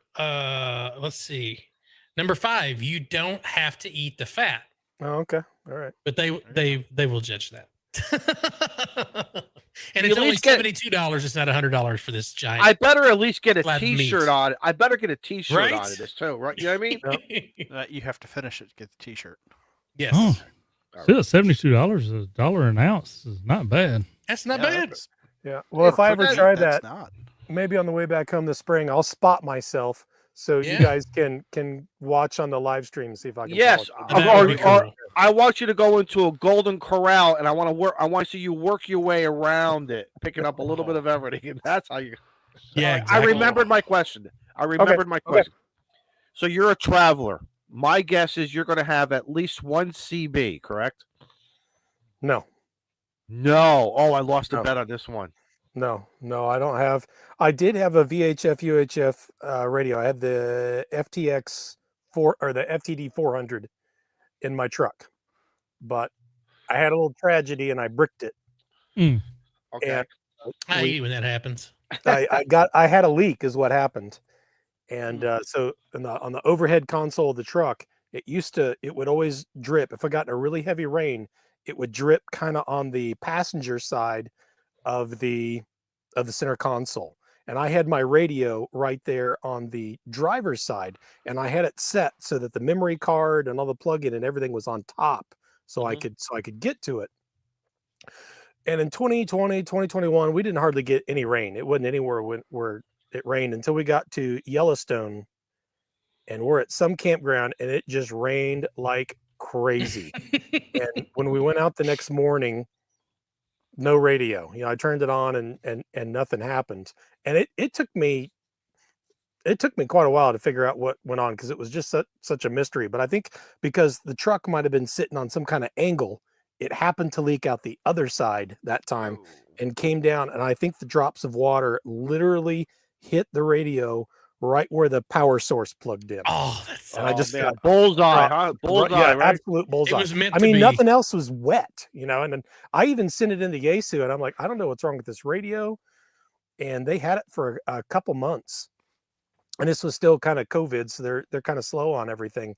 And I called him, and I got to a technician, and he said, "Oh yeah, I remember. I've looked at that one." He said, "Usually, Mike, what happens is, after a little bit of time, people remember something that they did, like spill a drink on it or something like that caused something like this to happen." And I'm like, I've really got nothing. And he said, "Well, I can see, moisture going across the board, the motherboard, and I don't even know how much damage it did, but I got no radio. I ended up selling the face for $100 or someone that needed an extra face. But yeah, is the CB you don't want any bad kids hearing bad language or bad conversations, or do you just feel you just don't need the travel information? You've been doing this enough, and and I wouldn't mind now. I wouldn't mind the information, but man, when you're towing 25,000 pounds, and it's not just your RV and your fun stuff. It's your entire life. It's your life, right? Absolutely everything. It's all the things. If I wreck that thing, it's like having a house fire and we lose everything. We can't live. My kids can't eat, or they got nowhere to sleep. We can't work. I mean, it is absolutely everything. It's a little nerve-wracking going down the road sometimes. And that's two things that you mentioned in that. One is when I put the ATOS on the truck and the FT891 in the truck, and headed first time pulling the camper with it. I'm sitting there trying to hunt some POTA. It didn't take me long to go, this ain't worth it. It no longer comes on while I'm driving. I don't deal with the HF, like the power is not even plugged up to it when I'm towing. But yeah. And then Izzo's question about the CB thing, I noticed one of my work vehicles, I used to have CB in there for years, and nobody's on there. Unless they're trash talking some truckers and trying to rile somebody up at night, there's just hardly any. It ain't like it was, Yeah. So honestly, if you scan FRS and GMRS channels, I think that's where you hear the most. Yeah, there's a lot on GMRS. Interesting, really. Yeah. And FRS, you'll get people that are traveling together, and they're carpooling, they're talking to each other. GMR, you get into urban areas, you hear a lot of GMRS, but otherwise it's a lot of static. And we're out in the boonies a lot of times. I mean, we don't go to campgrounds. We're like now we're out in the desert, and there's just not a lot of VHF, UHF activity. Maybe here, since we're fairly close to Vegas, but I mean, there's a lot of times where I'll pull up on Repeater Book, the list of repeaters nearby, and the nearest one's over 90 miles away. Wow. Right. I mean, there's just not a lot of activity. Are there train tracks in the back of you? Because there was a couple times I saw lights going. I'm like, is that a train? No, there's semis that go up and down the road here. All right. There's some kind of paving plant or something down here. I thought it was extremely low flying Starlink. And they got two trailers. It might look like a train. Area 51 or something. Yeah, right. And yesterday we had there was some racing team from I don't know. They had Red Bull Baja trucks out here, and they were driving them around in the desert, racing around. So I was actually recording a video yesterday, putting up my DX Commander. How fast can I put up my DX Commander? And I got this race car going by in the background. You just see the trail of dust go across my shot. How fast can you put it up? Yeah, what's your time on that? I did it in, and I got the video I released. It was 32 minutes, and I was hoping for 20. And the reason I did that is Callum kind of called us all out on that. He's like, everyone talks about they don't want to use the DX Commander because it takes too long to put up for a POTA. But let's be real. If you're going to go out and you're going to POTA for 3 hours, 4 hours, you're going to put a little bit of time into it, or be out there most of the day. Isn't it worth 20 or 30 minutes to put up your antenna? Interesting thinking. I like that. Yeah, that makes sense. I was like, he caught me. I was trapped in the group think, the same thing that everybody else says. So I'm like, okay, well, I'll do the same thing. I'll see how fast I can get it up. And there were a couple things that tripped me up and added on some time, but I got a couple tricks that I do to take off some time as well. But I want to get that down to about 20 minutes. This is a DX Commander. Nice. For anybody who is questioning that you can't POTA with a DX Commander, this and the pole is all you have to have. Everything is in here. Yep. Yeah, and Thanks, I think I can get it down to 20 minutes. I can do that. So let me guess. I bet you have what, 10, 15, 17, and 20? I got all the bands. You have all the bands, Shane? Yep. What model do you have, Shane? The Expedition. Okay. All right. Yeah, I've got that as well. I tell you though, I snapped my mast earlier this year, and I got the replacement DX Commander mast from DX Engineering. Mm-hmm. So it's this nice looking olive drab thing, but the specs aren't quite the same. Yeah. And so there's that's the newer one. Yeah. Yeah. So there's a couple little things I've had to change, but one thing that's happened since then is I can't put that fourth wire on there with this new mast. It never did that to me on the old mast. I could put the fourth wire on and get another band and it was fine. So I'd put like 17 on there. I'd have the 10 meter wire, the 20 meter wire, and the 40 meter wire, which also does 15. Right. And then I'd add on the 17. Correct. Or the 80. I'd have an 80 meter wire. But I tried that for field day and it totally screwed with the 40 meter wire all of a sudden. I couldn't get it to 40, 20, 17, and 12. So I have 40, 20, 15, or 40, 20, 17, 15, and 12. Yeah. And I should have had 10 in here. I thought I had 10. Because I use You're probably doing there somewhere. It's not much wire. Right. I use my 15 meter one and I just use a tuner for a 12. That's all. Maybe that's what I did. Oh, there's 10 right there. It was this little guy. Yeah. That's all it is. That's all it is. Yeah. So I have 40, 20, 12, 15, 17, and 10. Yeah, that's what I have. I just got them all cut. Size does not matter. Yep. Just get it up. Yeah. That's what she said. Well, it does. It just doesn't always have to be I built it. I just still haven't tuned it yet. I got to tune it. There go the lights. Yeah. UFO's back. Yeah. UFO's back. I love it. Yeah. Well, Mike, listen, we're gonna hang out here. We're gonna do a few things. You're gonna hang out with us. I need a new beer first. Hold on. Throw in comments, man. You're a Clubhouse member now, so the key is always on the map. Hang out. We seriously, anytime you want to come back, just shoot me an email, shoot someone else an email, and say, hey, listen, I got this going on, or I got nothing to do tonight on a Tuesday night. I want to come hang out. Absolutely, man. We got this open door policy, and Joe Brett is the bouncer. So, so Mike, while Shane's getting a beer, I'm going to ask: has the government shutdown affected your parks at all? Not very much. There's been some access issues just in terms of visitor centers is the biggest impact. And even when we started traveling this year, I mean, we've seen almost every park in California. We saw the park in Oregon and a few parks up in Washington. And when we started this year, that was the whole Doge thing was going on then.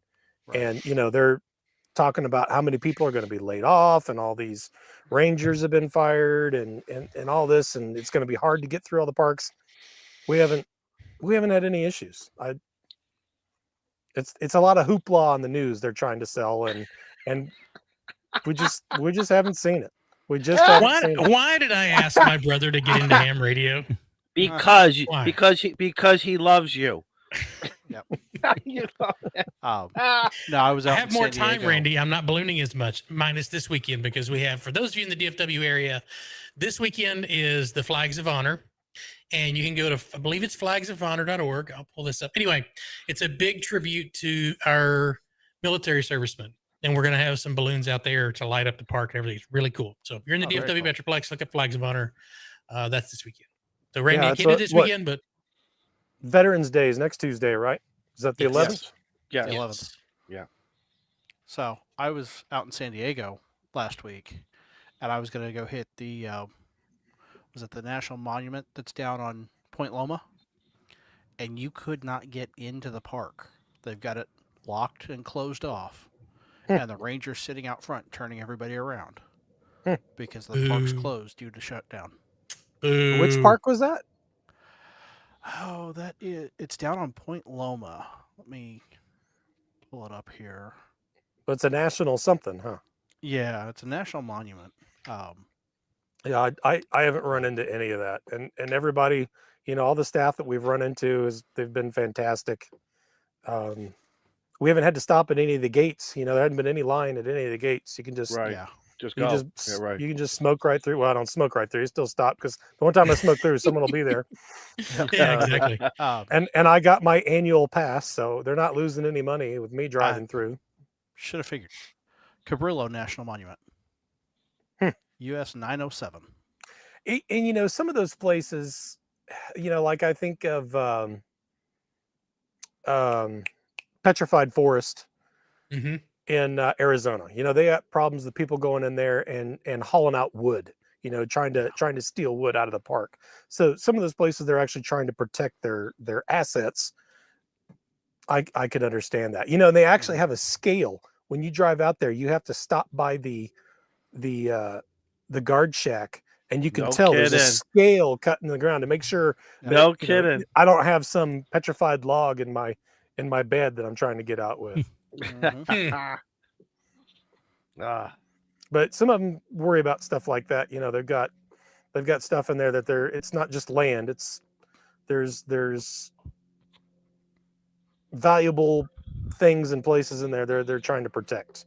Oh yeah. Mike, any problems with antennas? Any problems with antennas?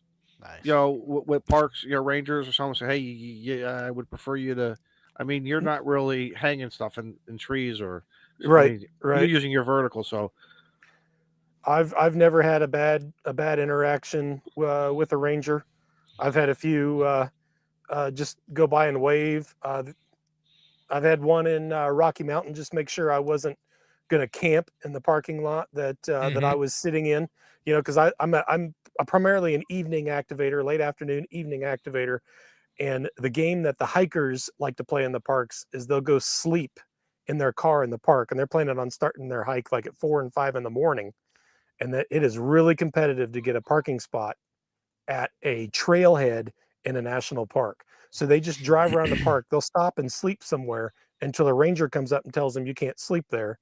They'll drive to another spot and sleep there, and they'll just kind of bounce around and play that game. And because they want to see the morning sunrise from some beautiful peak. Is that the goal? Or they want to get up a mountain and they don't want to be up there, in early mid-afternoon when storms start forming.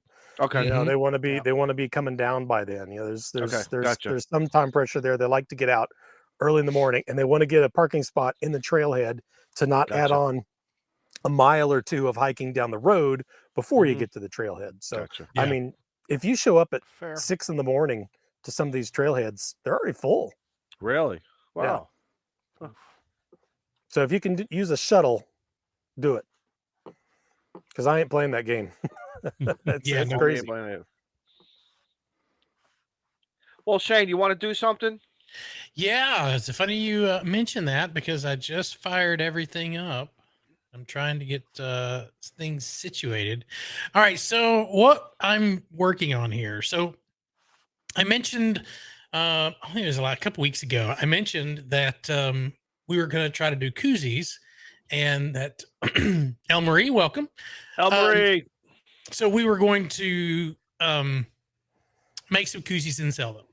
And the more I got to thinking about it, I was like, you know what?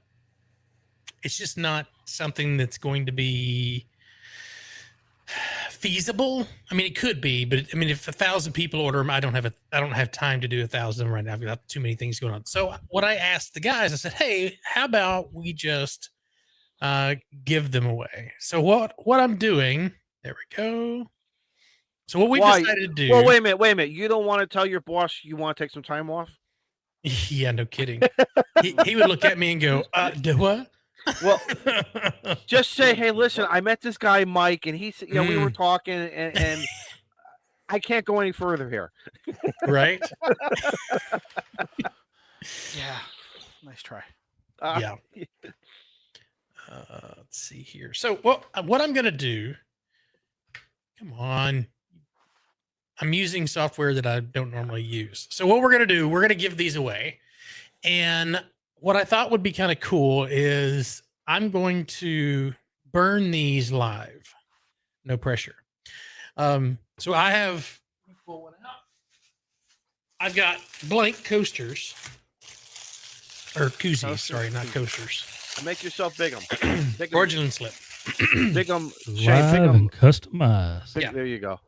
All right, so I got these. They're neoprene on the inside, so they're leather on the outside. And what I'm going to do is I'm going to burn the Clubhouse logo on one side, and the other side, whomever wins this, I can put your call sign, your name, your date of birth, your kids' names, whatever you want. Your favorite Clubhouse, favorite Clubhouse guy. If you want a giant eggplant on here, I can put a giant eggplant on here for you. It's going to solely be up to you. So we'll start we'll do this giveaway fashion. I have 8 of these to give away. We're not doing all 8 tonight. Sorry. So, but we'll do 2 a night for the next, or two per show for the next 4 shows. Hey, I did math on streaming. I didn't screw that up. Hey. And then I'll ship these out to you guys from Texas. All right, so while you're doing that, I need a keyword for the giveaway. We need a keyword, guys. And actually, does someone else want to, since I'm running this laser, does someone else want to do the giveaway tool? Does anyone volunteers tribute? Yeah, I got it. Okay. I have a suggestion for a word. Oh, goodness. Put it in the private chat. I'm scared. No, just traveling. I'm scared now. Traveling. Just do traveling. Well, there you go. Order Mike. We can do that. Keep it simple. Let's get it going. Yep. Keep it simple. We don't need 20 minutes. The American spelling with just 1 L. Yeah. Yeah, exactly. Yeah. Proper King's English has 2 L's. Now I got to remember my settings so I don't screw this up. Thankfully, I write everything down.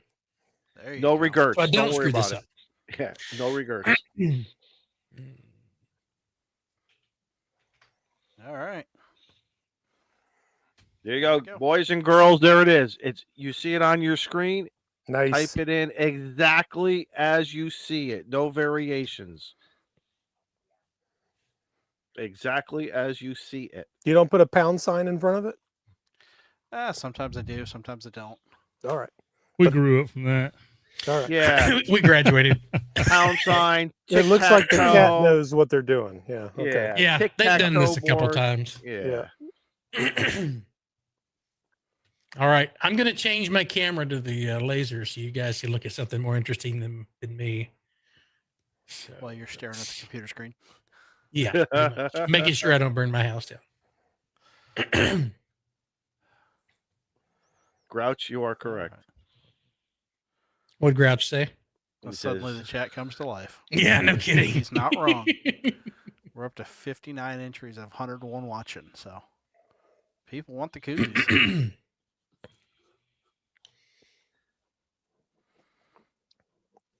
Good luck. I have my protective cover down, so I don't have to put in my I don't have to wear my goggles.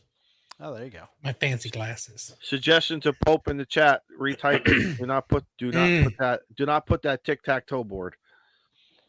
Yep, don't do it. Okay. Okay. Go. Jody wants to know if you got the fan turned on this week, Shane. Yes. Yeah, I'm stepping over to it right now. Otherwise, it'll smoke up my office in here, and that would not be a good thing. Yeah, burnt leather. It's a good smell. Oh yeah, nothing like cooked cow. Yeah, 96er. Yeah.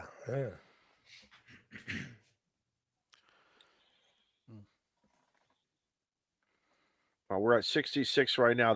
We can't do no 66. That's a bad number. So let's come on, guys. 3 more. 6, 7. Good job, Pope. Jesus, somebody's gonna do it. Look, I don't know. Life 360 hates parents. They have put the 6, 7 into Life 360, and my Did they youngest really? blowing my phone up. That is going to be a short. I don't foresee that. That's a hit and run. That is not going to continue. I seen a video today that kind of made me like kind of understand how many times do we reference 858-765-309? Yeah, numbers? That's true. That's true. So, but that meant something. 369. You'll see that You'll see that telephone number in a lot of gas stations, stalls around America. Even to this day. The 867-5309? Yes, you will. Nice. Okay. And as well as some Clubhouse stickers. But I'm just saying though. That's only in the Northeast. Right. All right. I'm gonna swap myself. Swap me around. So I'm gonna burn the Clubhouse logo on here while we're waiting for the entries to come in. So if y'all want to swap me around before I hit burn. Yep. Let's go here. There you go. All right. Let's see here. Now watch it. The magic. It's showtime. All right. That looks good to me. Does look good. Dear Lord. Oh, that's a good question. I got a pop up said you better focus.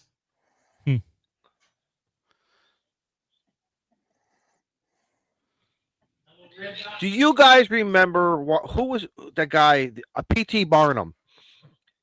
And here in the Northeast, we have a big thing called the Big East, where you would look at like this lady or something, and all of a sudden she would be growing a beard, and it turns out to be a gorilla to scare you.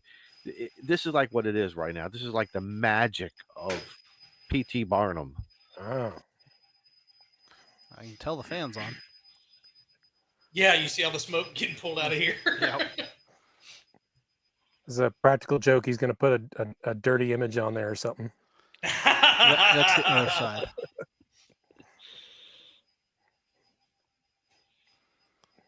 Just say, Shane, how are your local firefighters? They're great.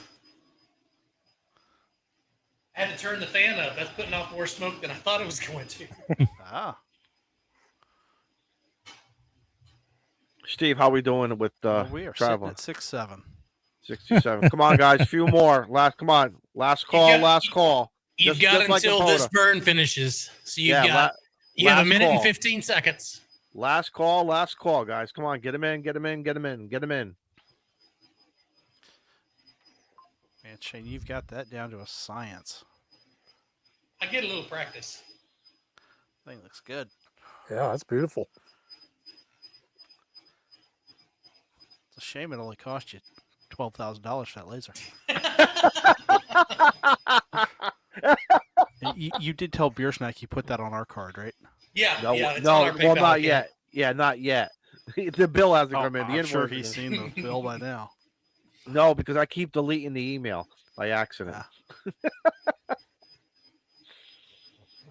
Up to 68. Look at that. That is beautiful. Isn't that pretty? All by light. See, we're gonna make the koozie last longer than 6-7. This is our goal here. We're gonna keep the koozie going. I think Dr. Evil's pretty jealous right now. Yes, absolutely. Because I've got freaking lasers. I was gonna say, Shane, is that the diode or? Yeah. Okay. So that's the oh, there we go. You can take me away now and draw it. Yep. Oh, I'm sorry. We're at 68. Last call. Last call. Just like photo boys and girls. El Marie, did you get one in? She did. She did. Good, good. Ham radio Alright. tube's got to get one more in there. Right? Yeah. Nice try. There Mike it is. said he didn't want no dadgum leather koozie.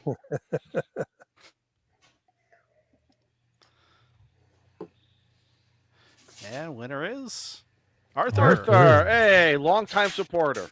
Yep. Excellent. Right on. Longtime supporter of us. Congrats, Congratulations, What do you Arthur. want? What do you want on the other side? Arthur, come on, put it in your chat here. Make it good. Yep. You only get one shot at this. Call sign. You can put a grouch on it. Congratulations, Arthur. There he is. Arthur, what would you like on the other side? Your call sign or your first name, your last name? Regerts. No regrets. Very good, Jody. Ron wants a flex on the other side. Don't we all? Don't we all? Anything you want, Arthur. Well, within reason. Call sign. There it Yeah. is. Just the call sign, or okay, all right. I'll There you get go. I'll get Whiskey your 6. approval in just a moment. Make Yep. it look pretty. Excellent choice, Arthur. Now I got to do this while y'all chit chat. So y'all chit chat, so I don't lose focus. Well, we don't want to Okay. disturb you. That's the other thing.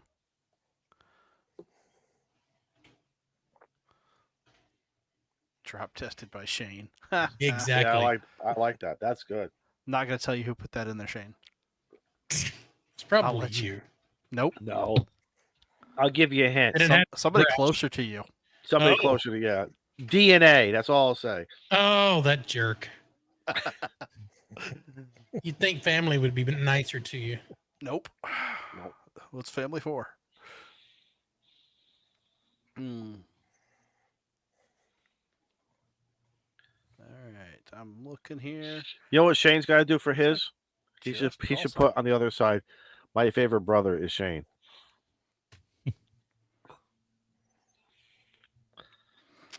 Yep. Or put the smarter brother as Shane. Yeah, smarter brother. There you go. Love you, Randy. Sorry.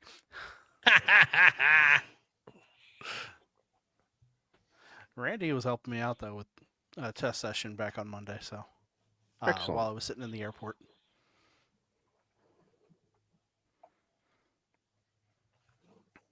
And if we had gotten delayed, he was going to come grab me to go have a beer. So definitely looking at that.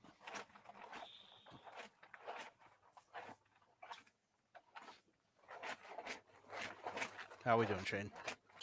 We're good. I'm working as fast as I can. Well, Didn't say much. yeah, because we know how fast they work in the airline industry. Hey, watch it now. Ouch. Do How we how want to far get a can we throw the second? bags? Do we want to get a second word on deck here and start that one? Yeah. Hmm. If you want to throw one in the back channel. Well, Mike, do you have any suggestions for a word?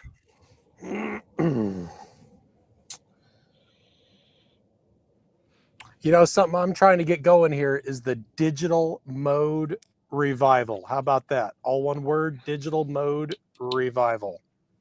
Okay. Another episode making you work for it. Yep. Yeah, there we Yeah, go. It's nothing like what you had last week. week's. Yeah, nothing like Holy that. cow. I may have had a few too many beforehand. Yeah, so I don't know what you're this talking about. this Friday, anyone that wants to get on and run PSK 31, I'm going to get on at what's it going to be now? At the time change, it's 1 o'clock UTC. Okay. No, I better keep it at midnight UTC and keep it the same. So midnight UTC, hop on and run some PSK 31. I'm going to do this once a month to try to get more activity on digital modes that aren't FT8. There you So- go. I So did I PS. Is PSK? Is it? Are there still users out there? Yeah, I actually ran RIDI last month, and in doing so, I saw some PSK signals from people that were just out there doing it. But I'm hoping to get out there with some regularity so that people know that on the first Friday of every month at midnight UTC, there will be some people out there running these modes and try to get some regular usage of them going so we can get some sort of keyboard to keyboard alternative going. Mike, then a suggestion might be once a month on the second Monday of the month, or just I'm just throwing it out there. Those stuff like that kind of has a nice. Yeah, I know. I'm gonna throw a plug out to the QRPers every 6 p.m. Eastern Standard Time. QRP with K0KLB and Steve from South Carolina, and I need to get Arthur's approval on this. Okay, we'll stop right there for a minute. Arthur, do you like it? Arthur, say hell yeah. Give us a thumbs up. Say good for me.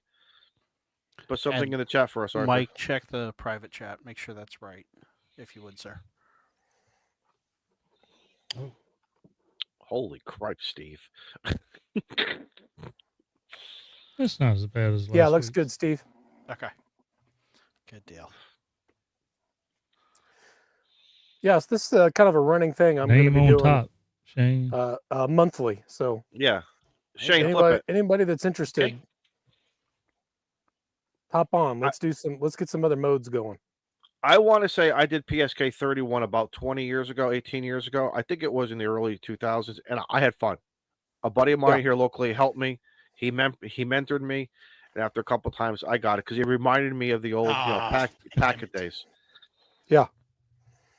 And here in a few years, a lot of people are going to want some alternatives. You know, CW is hard. FT8's kind of boring.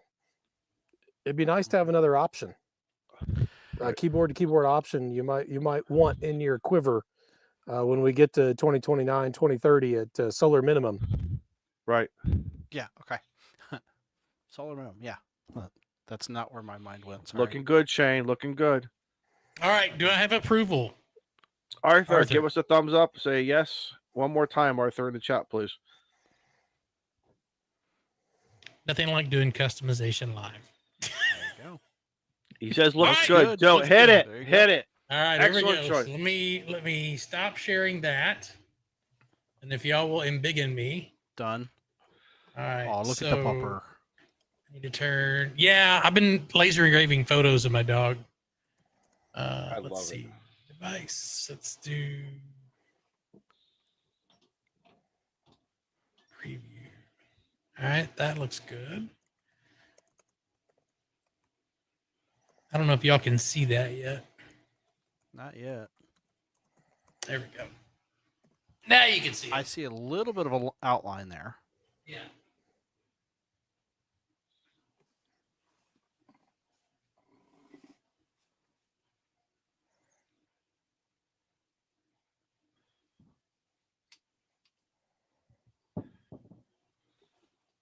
That's not the blue line, is it? Yes, it is. Oh, wow. Surprised that's showing up. Well, the camera's on the inside. I can't see that unless I look through the little window. Okay.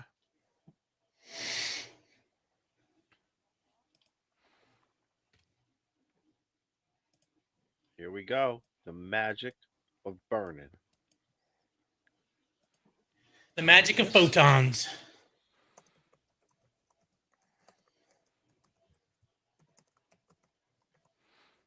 And for any folks listening, Shane is available for all your 4-H fairs, county fairs. He'll have a booth set up. No, but if you have a YouTube channel or if you need some stuff done, reach out to me. This is kind of a hobby of mine, so I don't mind helping. Shane, if you guys want to engrave something. Wants to ship something over to you. I think you guys are close enough that you can just meet up. I was about to say, just meet me somewhere and drop it off. Don't pay for shipping. We're like a mile from each other. Well, maybe a little further than that. But it's dangerous to cross that big interstate, though. It's Texas. It's not a mile away from each other. You all know that, okay? Well, Can we just get? It's a mile away, but it's an hour. So it's. And if I do end up coming to Huntsville, I might bring it with me. Hey. Come. Yeah, that'd be kind of cool. I can't take it in the show, but I could do it in Montesano and do some stuff. You're gonna pack that thing in the back of the truck? Oh, absolutely. No, just take it with me in the on the plane. Oh, so how cool? How cool that would that be? I don't drive anywhere anymore, Steven. No, I'm thinking off the tailgate. Imagine him doing it off the tailgate. That'd be great. There we go, Arthur. Wow, that's beautiful. Looking good. Isn't that pretty? Nice job. Nice job. That's beautiful. That's fancy. That's fancier than a popsicle. That'll get the boys in the house. All right. Second one. Number 2. Exactly as you see it on your screen. Nice. I saw someone wanting JS8. I'm going to run JS8 next month. So first Friday in December. JS8 call. Cool. You heard it here first, boys and girls. Let's go. Get them in. Get them in. Get them in. 3D printer in Huntsville. Okay.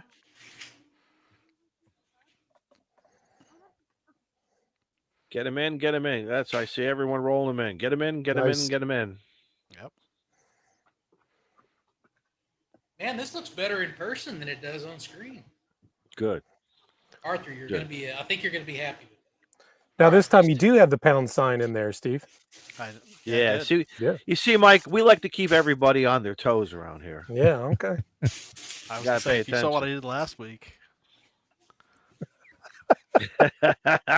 What was that? I can't even remember. It was hilarious. Wasn't it Mecca Lecca Hi, Mecca Heiny Ho? That's it. I know. Yeah, but it was the first letter of each word capitalized. MRD come up with that great one. You know, I figured he was the culprit. And I was trying to figure out how many syllables and how do you say it. It took 30 minutes for people to learn how to figure out how to spell it. That was a copy paste job right there. Oh yeah. Yeah. If you didn't know who to copy it from, who got it right or not. Yeah, who got it right? That's why the show went 3 hours. Did you guys really go we had much fun. longer? We had fun. Yeah, we had fun. Yes, Wow. we did. We had fun. Getting up in the morning was a little tough on Wednesday morning, but it was worth it. I bet. You walk into the shower like a zombie. Well, did anybody watch the World Series? While we're waiting on Shane to What's that? get I watched the last game, the last half of the last game. Game 3 matched the longest game in World Series history. Was it like 18 innings or 22 innings? 18 innings. 18 innings, yeah. Now, it was an hour shorter in time-wise, but the previous game didn't have the pitch clock. So Right.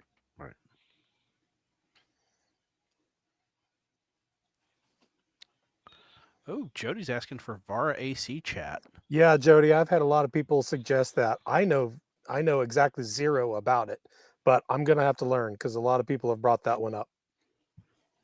There you go.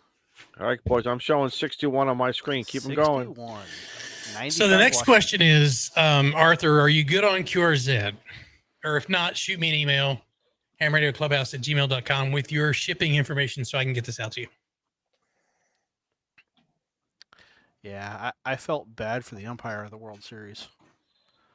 Although I know what he was getting paid. Arthur said he's good on the Zed. Good.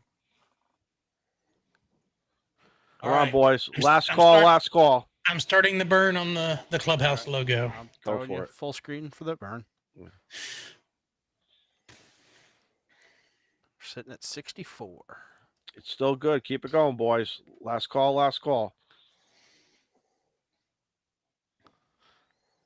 John fell asleep in the 9th inning of Game 7. They missed some stuff.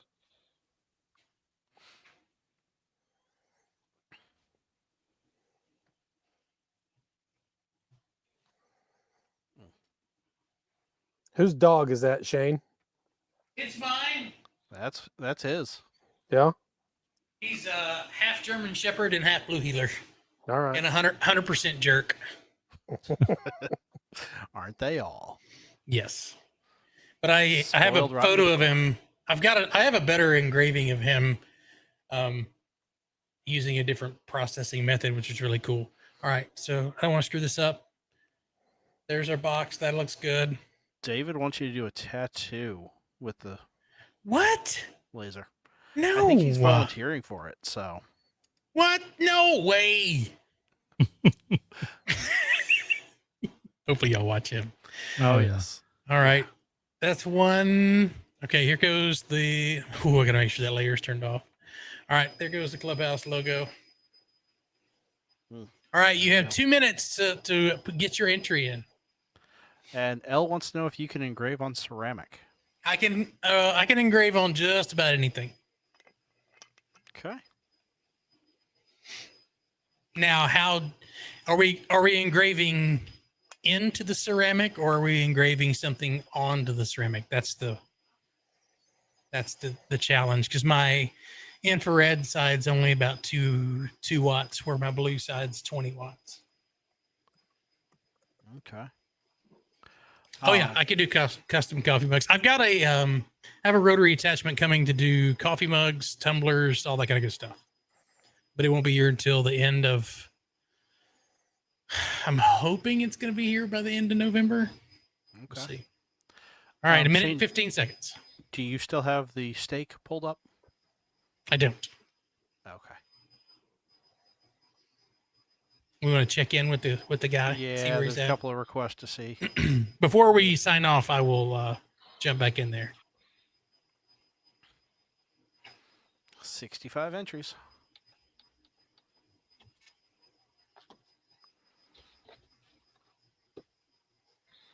Yeah, towards somebody's going for a 72-ounce steak, and there's a live camera feed.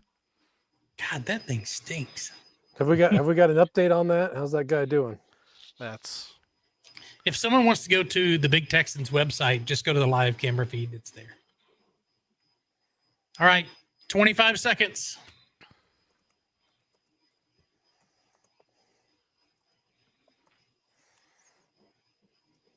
Steve, how we doing on the 65 entries still. all right, guys. There. Literally, guys, last call. And yep. Elle was asking for Amarillo, and of course Randy Mm-hmm. so David said camera feed's not coming up for him. Boom. There we go. Booyah. There we go.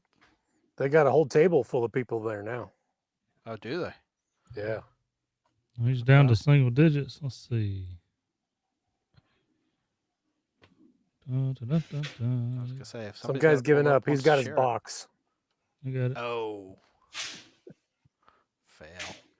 Takeout box is not a good sign, is it? That's not a good. That thing still fills the takeout box too. It's like folded in half on the takeout. Oh, he's box. got 10 minutes. 10 minutes, man. It don't look like he's put a much of a dent in it. No, he hasn't. See, he probably had something around 3:00 this afternoon. You can't do that, I don't think. Did he do the salad and potato first? I'll still see There's a still lot of green. steak there. Oh my god. Bread. Do you think like the day before you got to just stretch your stomach? What's he been doing? Playing on TikTok or something? Well, Must have. he was probably watching this show. This is what happens. Maybe he's on a second one. Second 72-ounce steak? I don't think so. When they're cooking them right there next to him. So. Joe is so optimistic. You can actually see the plate now, so that's a bonus. Uh-oh. Gonna lock me out. Oh, the camera feed is full. Did we do that? Probably. Oh, now full screen. Okay. Yeah, he's coming into 9 minutes and 35 seconds. So Shane, go down there and help the man. Bring the dog with you. Yeah, no kidding. Ooh, apparently, there's also a shrimp cocktail and a drink that has to be consumed. Yep. I like shrimp cocktail. He's not fast either. I haven't seen anything go to his mouth yet. I think he's just gonna like cut everything up into small pieces. Look at and him just inspecting inhale it. Like, man, he didn't sit down to win that challenge. Right? Why isn't he just diving into it? Cut and go. I mean, cut and swallow. Cut and swallow. Cut and swallow. Just get going, man. He should have stayed home and watched Clubhouse. I agree. We should get him on the Clubhouse and tell us about his Sir, experience. we were watching you. We're watching you, man. What's He'll it still like? be eating. He's still cutting. What Can the hell is he doing? Can you I think imagine he's me? going to try to get it into as small pieces as possible and just eat it real fast. Would he get mad at me if I asked him chicken, fish, or steak? Yes. And No, what do you don't want drink anything. It takes what up do you want- space. Well, at least something went up to his He had a mouth. beer in the left side. You guys I ever think- watch the Coney Island hot dogs where they dunk the bread? Oh yeah. I can't watch that. The dunking of the bread just throws Oh. me off. Here he goes. He's pondering it. We've been watching him for 2 minutes. The What are you- meat sweats. What is he even chewing on? And it's He a looks like beer. he's- Why are you he's drinking a about to pass beer? out. You He's about to pass dumbass. out. Maybe at this okay, all right. Maybe at this point he knows what time it is. I might as well just enjoy what I got at this point. Why give myself a lower GI issue He's later? like, $70 is $70. Right at this point, let me just There he enjoy a goes. good steak. There's a bite, finally. He ain't gonna make it. No. Look at that. That's Right on the forehead. That's immediate, a sign. immediate sign of regret right That's there. a sign. He's contemplating life choices right there. Yes, Yep. this he's is not regret- what I expected, and I don't blame him. It's not easy. I bet. All right, have we hit the button yet? Do we have a winner? Nope. Let me Oop. throw that up there. 65. All right, I'm gonna hit it. We're 2 Yeah, hours in. absolutely. Let's see who gets it. Not the guy eating the steak. No. Tortoise, Mike, one of the Mike Army. Mike Army, Tortoise. Tio woke up for this one. So All right, Tortoise. What do you want on the other side? I know big decisions here. I like Izzo. Izzo's my friend. Come on, don't say what. And we're not going to put Motorola on the other side either. As much as I love my Motorola. Name and call. All right. Do you want your Name and name call, up on there you go. top? You want your name up on top?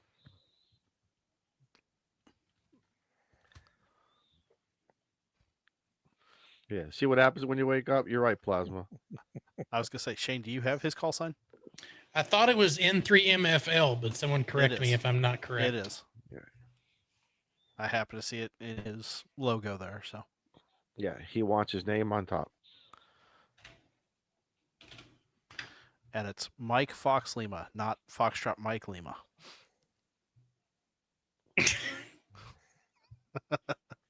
I'm glad you caught that. Thank you, Shane. November 3, Mike Fox Lima. Okay. Yep. Don't screw this up, Shane. Does Sir, he we're want- gonna be closing soon. Yeah, no kidding. Does So he did- want Mike or does he want Tortoise, Michael? do you want Mike or do you want Michael? I was about to ask the same thing. Mm. He wants barbecue I mean- chips for the win.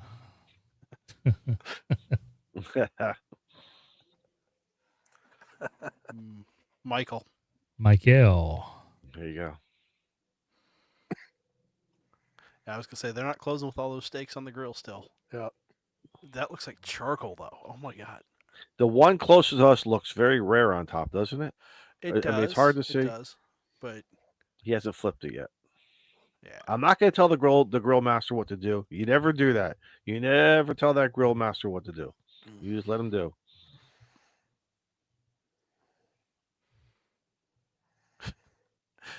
I'm waiting for this dude to pass out. There's a lot of looking at that steak. He's thinking he's Yeah. gonna end up being like, what was that scene in Stand By Me, the Barfarama? That's Oh, that's what he's worried about right now on a live cam. And I'm wondering this too. He just looked at the clock. What if he doesn't have the money I was and now gonna he say has to go? he's sitting there thinking, I got 4.5 minutes before I go to jail. Oh, I Right. got $5 in my wallet. Yeah, exactly. I guess I'm doing dishes tonight. Yeah, exactly. Huh? Call a friend. Call a friend to come here with a wallet and some money, or PayPal me or Venmo me.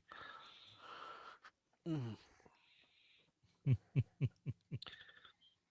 They should have an interactive button on here. I would, because you know what? 100% agree. Because Clubhouse would pay if he doesn't have any money, we would pay. We would chip in a few. You're being too nice. No, if he was giving effort into it. Well, let's go. You got 3 minutes and 49 seconds. Put some effort into it. I was gonna say I'd like to see a money gun that was triggered by super chats. Oh, confetti. Yes. Yeah, Or loud noises. Or what do they do for that OnlyFans? You hear the coins going ching ching ching ching. I don't know. At least that's what I None of us been on that. Too well. That's what I heard. Something about that's what I heard. We don't have that kind of discretionary income. He's chewing really slow and drinking a lot. Yeah. That's your problem right there. You drink too much. He's drinking. I like the glass. It's a boot, isn't it? A boot. Yeah. All right. What if he's looking at the wrong clock? Maybe he hadn't looked back far enough. Right. Because that's still got 60 minutes. That's still got I still got 60 minutes He's to go. at that flashing zero, saying, he's "Come going. on, just tell me." He's thinking they forgot to start the clock. I'm good. Mm-hmm. Uh-oh. Yeah. Sorry, buddy. Girl on purple finna come. Right. And the wait staff is busy. The wait staff is busy with all those people in there. Right. All right, Tortoise. Do I have your stamp of approval? Tortoise, wake up. No. He's typing. Give it a The second. YouTube delay. I was gonna say, yeah. Remember, we have a 7-second delay. At least we're only 7. Oh, he's shaking his head. They're starting to confirm with him. Man, you could have some great phonetics with a call sign with MF in there. What could Mhm. MFL be? Uh-huh. Beer I just Snack gotta had come good up with the phonetics L. for his. I got the MF. I need the L. Y'all remember Beer Snacks? FMW? What is it? Keeping dogs to find my whiskey? What? No, I'm just All talking right, about the Jordan says it's good. FMW. Yeah. MF Legend. There we go. Good one, David. Yeah, There you go. that's it.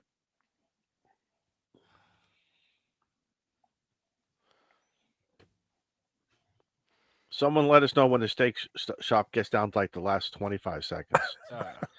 We need to cut over. We need to cut over to the last, Minute 36, and it's getting choppy.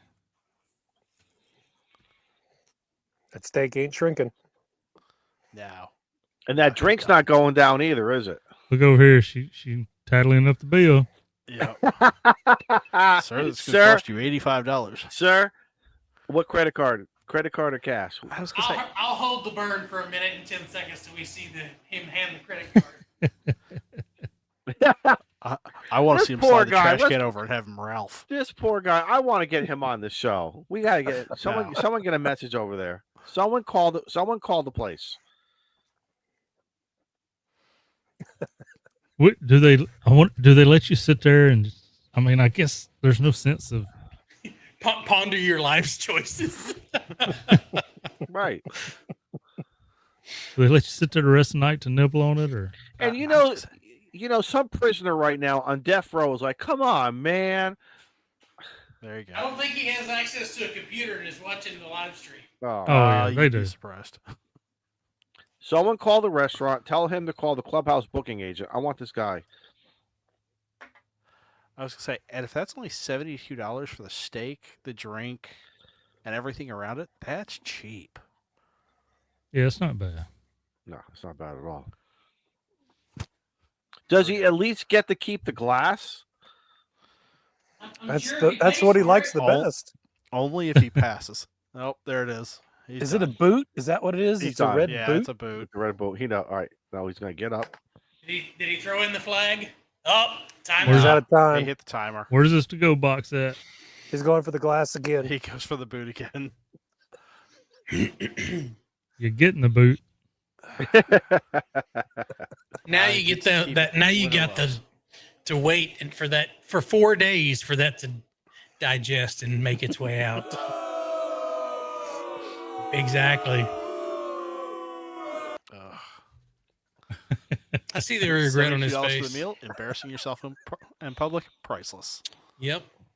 All right. 215. Let's hit Ooh, it. hold on. I gotta refocus.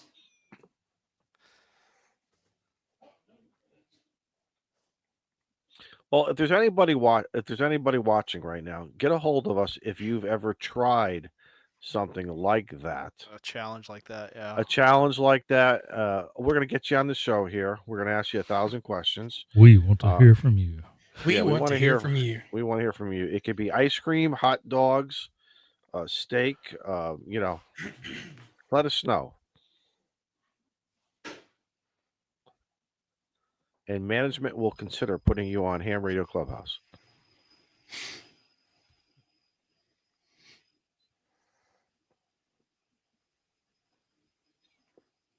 All right, Tortoise. There you go. Look at this magic coming up. All right, Tortoise, are you good on QRZ?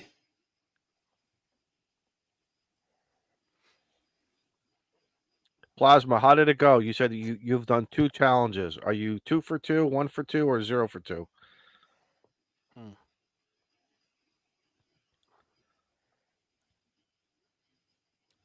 I guess we need to get to know Nate Molly. He says yes. He's good on QRZ. Good. Yeah.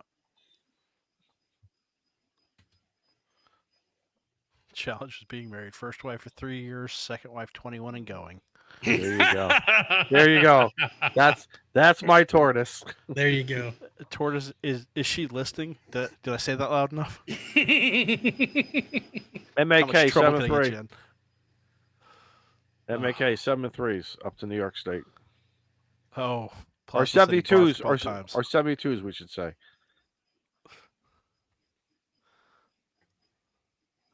Night, L. Thanks for stopping by. Bye, Al. All right, 7-3. there we go. Look at that. Professional. There you go. MF legend. Mm-hmm.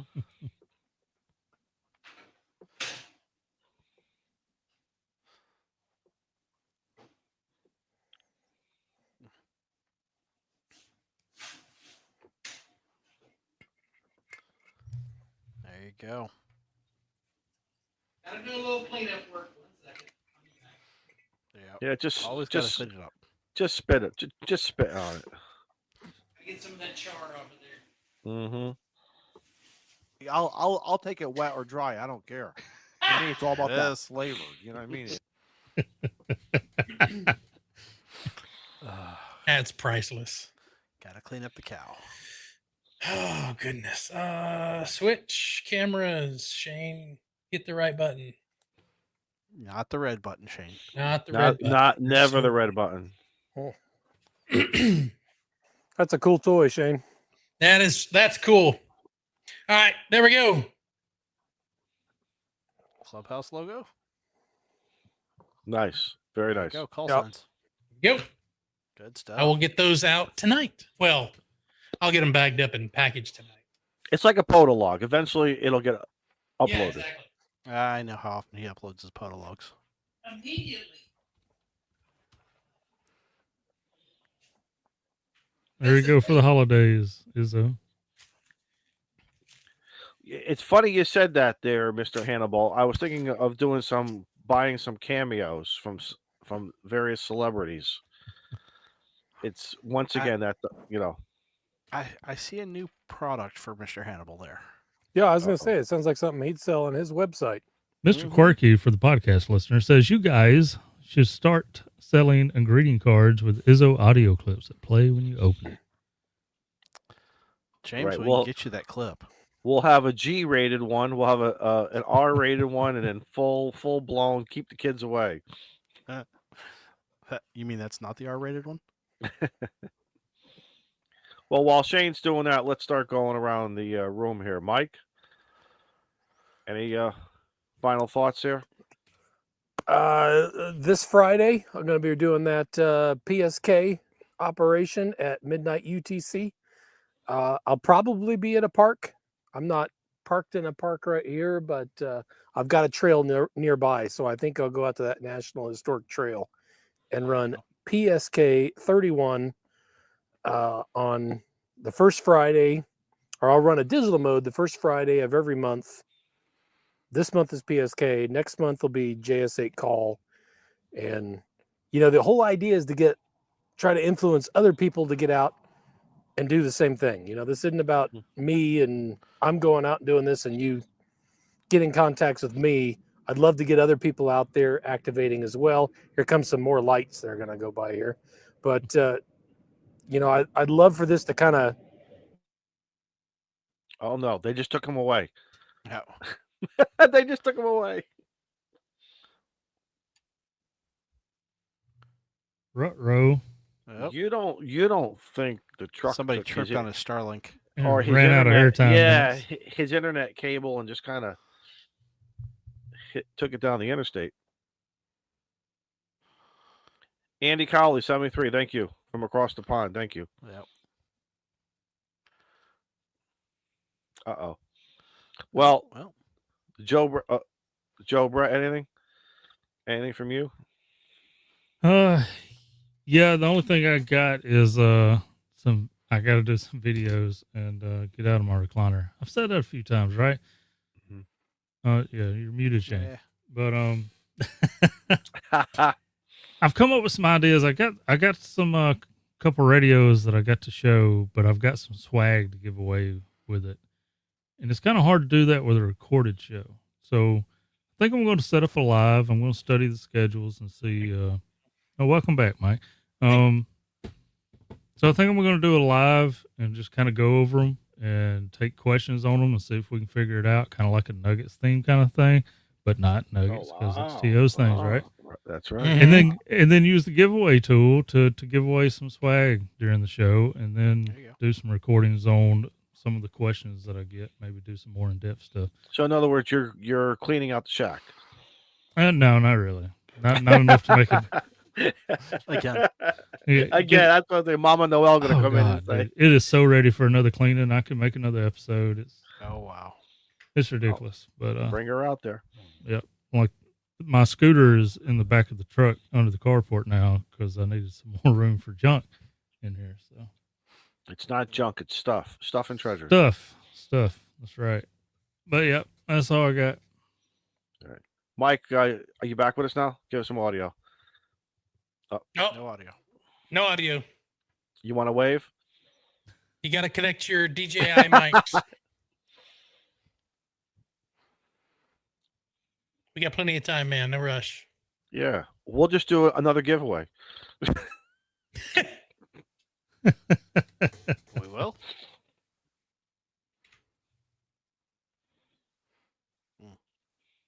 Izzo, Darn trucker. I'm going to try to do a POTA. I'm off Friday and Saturday. I'm going to try to do something maybe on Friday. I got some things going on locally. Who knows? Whatever happens, whatever. I would like to get. I'm starting to feel the itch. I've been hunting. There you go. I've been hunting, but I want to just, even if it's just down the street, even if it's the park down the street, whatever. Yep. So that's where I'll be. Okay. Shane? Yes. Yeah, Kyle, you better come back. So, not much going on here. I actually, now that balloon season's rounding out, I do want to go out and do some more POTA and stuff. So Randy will stop giving me shit. Shut the hell up. He's Hey, like I gotta the get dog. the DX Commander tuned up. That's for sure. Hey, you at least He's got like- it built before Jason. That's very true. That is very true. You know what your brother's like? He's like the dog scratching at the back door who wants to go out for a run. Just, you know, Just open the door, let him run. Right. run. Oh. So. Yeah, I mean, not much is going on. Honestly, like I said, now that balloon season's kind of wind down, it's pretty boring. But funny story. So there's a new TID radio coming out that's got APRS, and so I reached out to my folks at TID Radio and I said, "Hey, are y'all going to be doing any demos on that?" And they responded back, "Hey, are you ever going to do a video on the TDH3 we sent you?" I was like, "Yes, I will get it out. Trust They me, guys." keep records. Yeah, you gotta get up pretty Like, yeah, we're early in the still morning. waiting on that H3. I was like, well, I fly Yeah. with it every time I take the balloon up, but So when I got to email them back that link, and then they'll do the H9. There you go. There you go. Mike, last call for you. Can you give us a wave? Got any audio? Yeah, you got me now? Hey, Yeah. you're back. All right. You're back. Sorry about that. The laptop No ran out of problem. battery, and my DJI plugs into where the plug Mhm. charges the laptop. So I'm probably about Yep. to die again. But anyway, the first Friday of every month, I'll be running some kind of digital mode. And the idea is to get other people out doing this as well.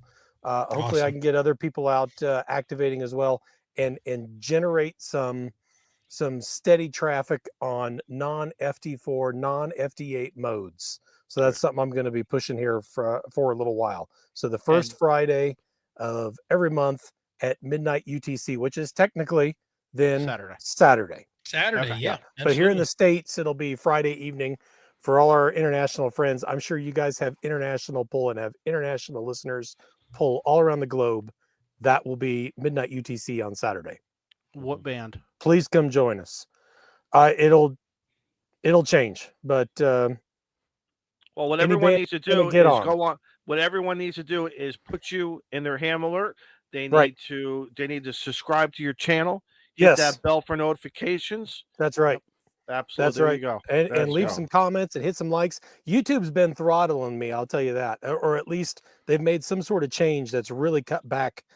My views in August went back like by a quarter, a third. I mean, it was just massive. They've changed something, and it's really reduced how much they're pushing me out. But hit that like button. Well, maybe Shane can give them a call. Comments. Those things help. Maybe Shane can give them a call, because I don't think YouTube and Tid Radio are one and the same. So, but maybe Shane can put in a good word for you. All right, Shane, if you got some pull, man, go for it. Some pull. I'll tell you, you might have more pull. So, thank you, gentlemen. I've enjoyed it. It's been a blast. Absolutely fun. Thank you. Yeah, thanks for stopping by, man. Good to have you. Anytime. Right. For everybody else, we wish everybody a good week. Be safe. We'll see everybody next week, and let's have some fun. 7-3, everybody. 7-3. Bye. Bye.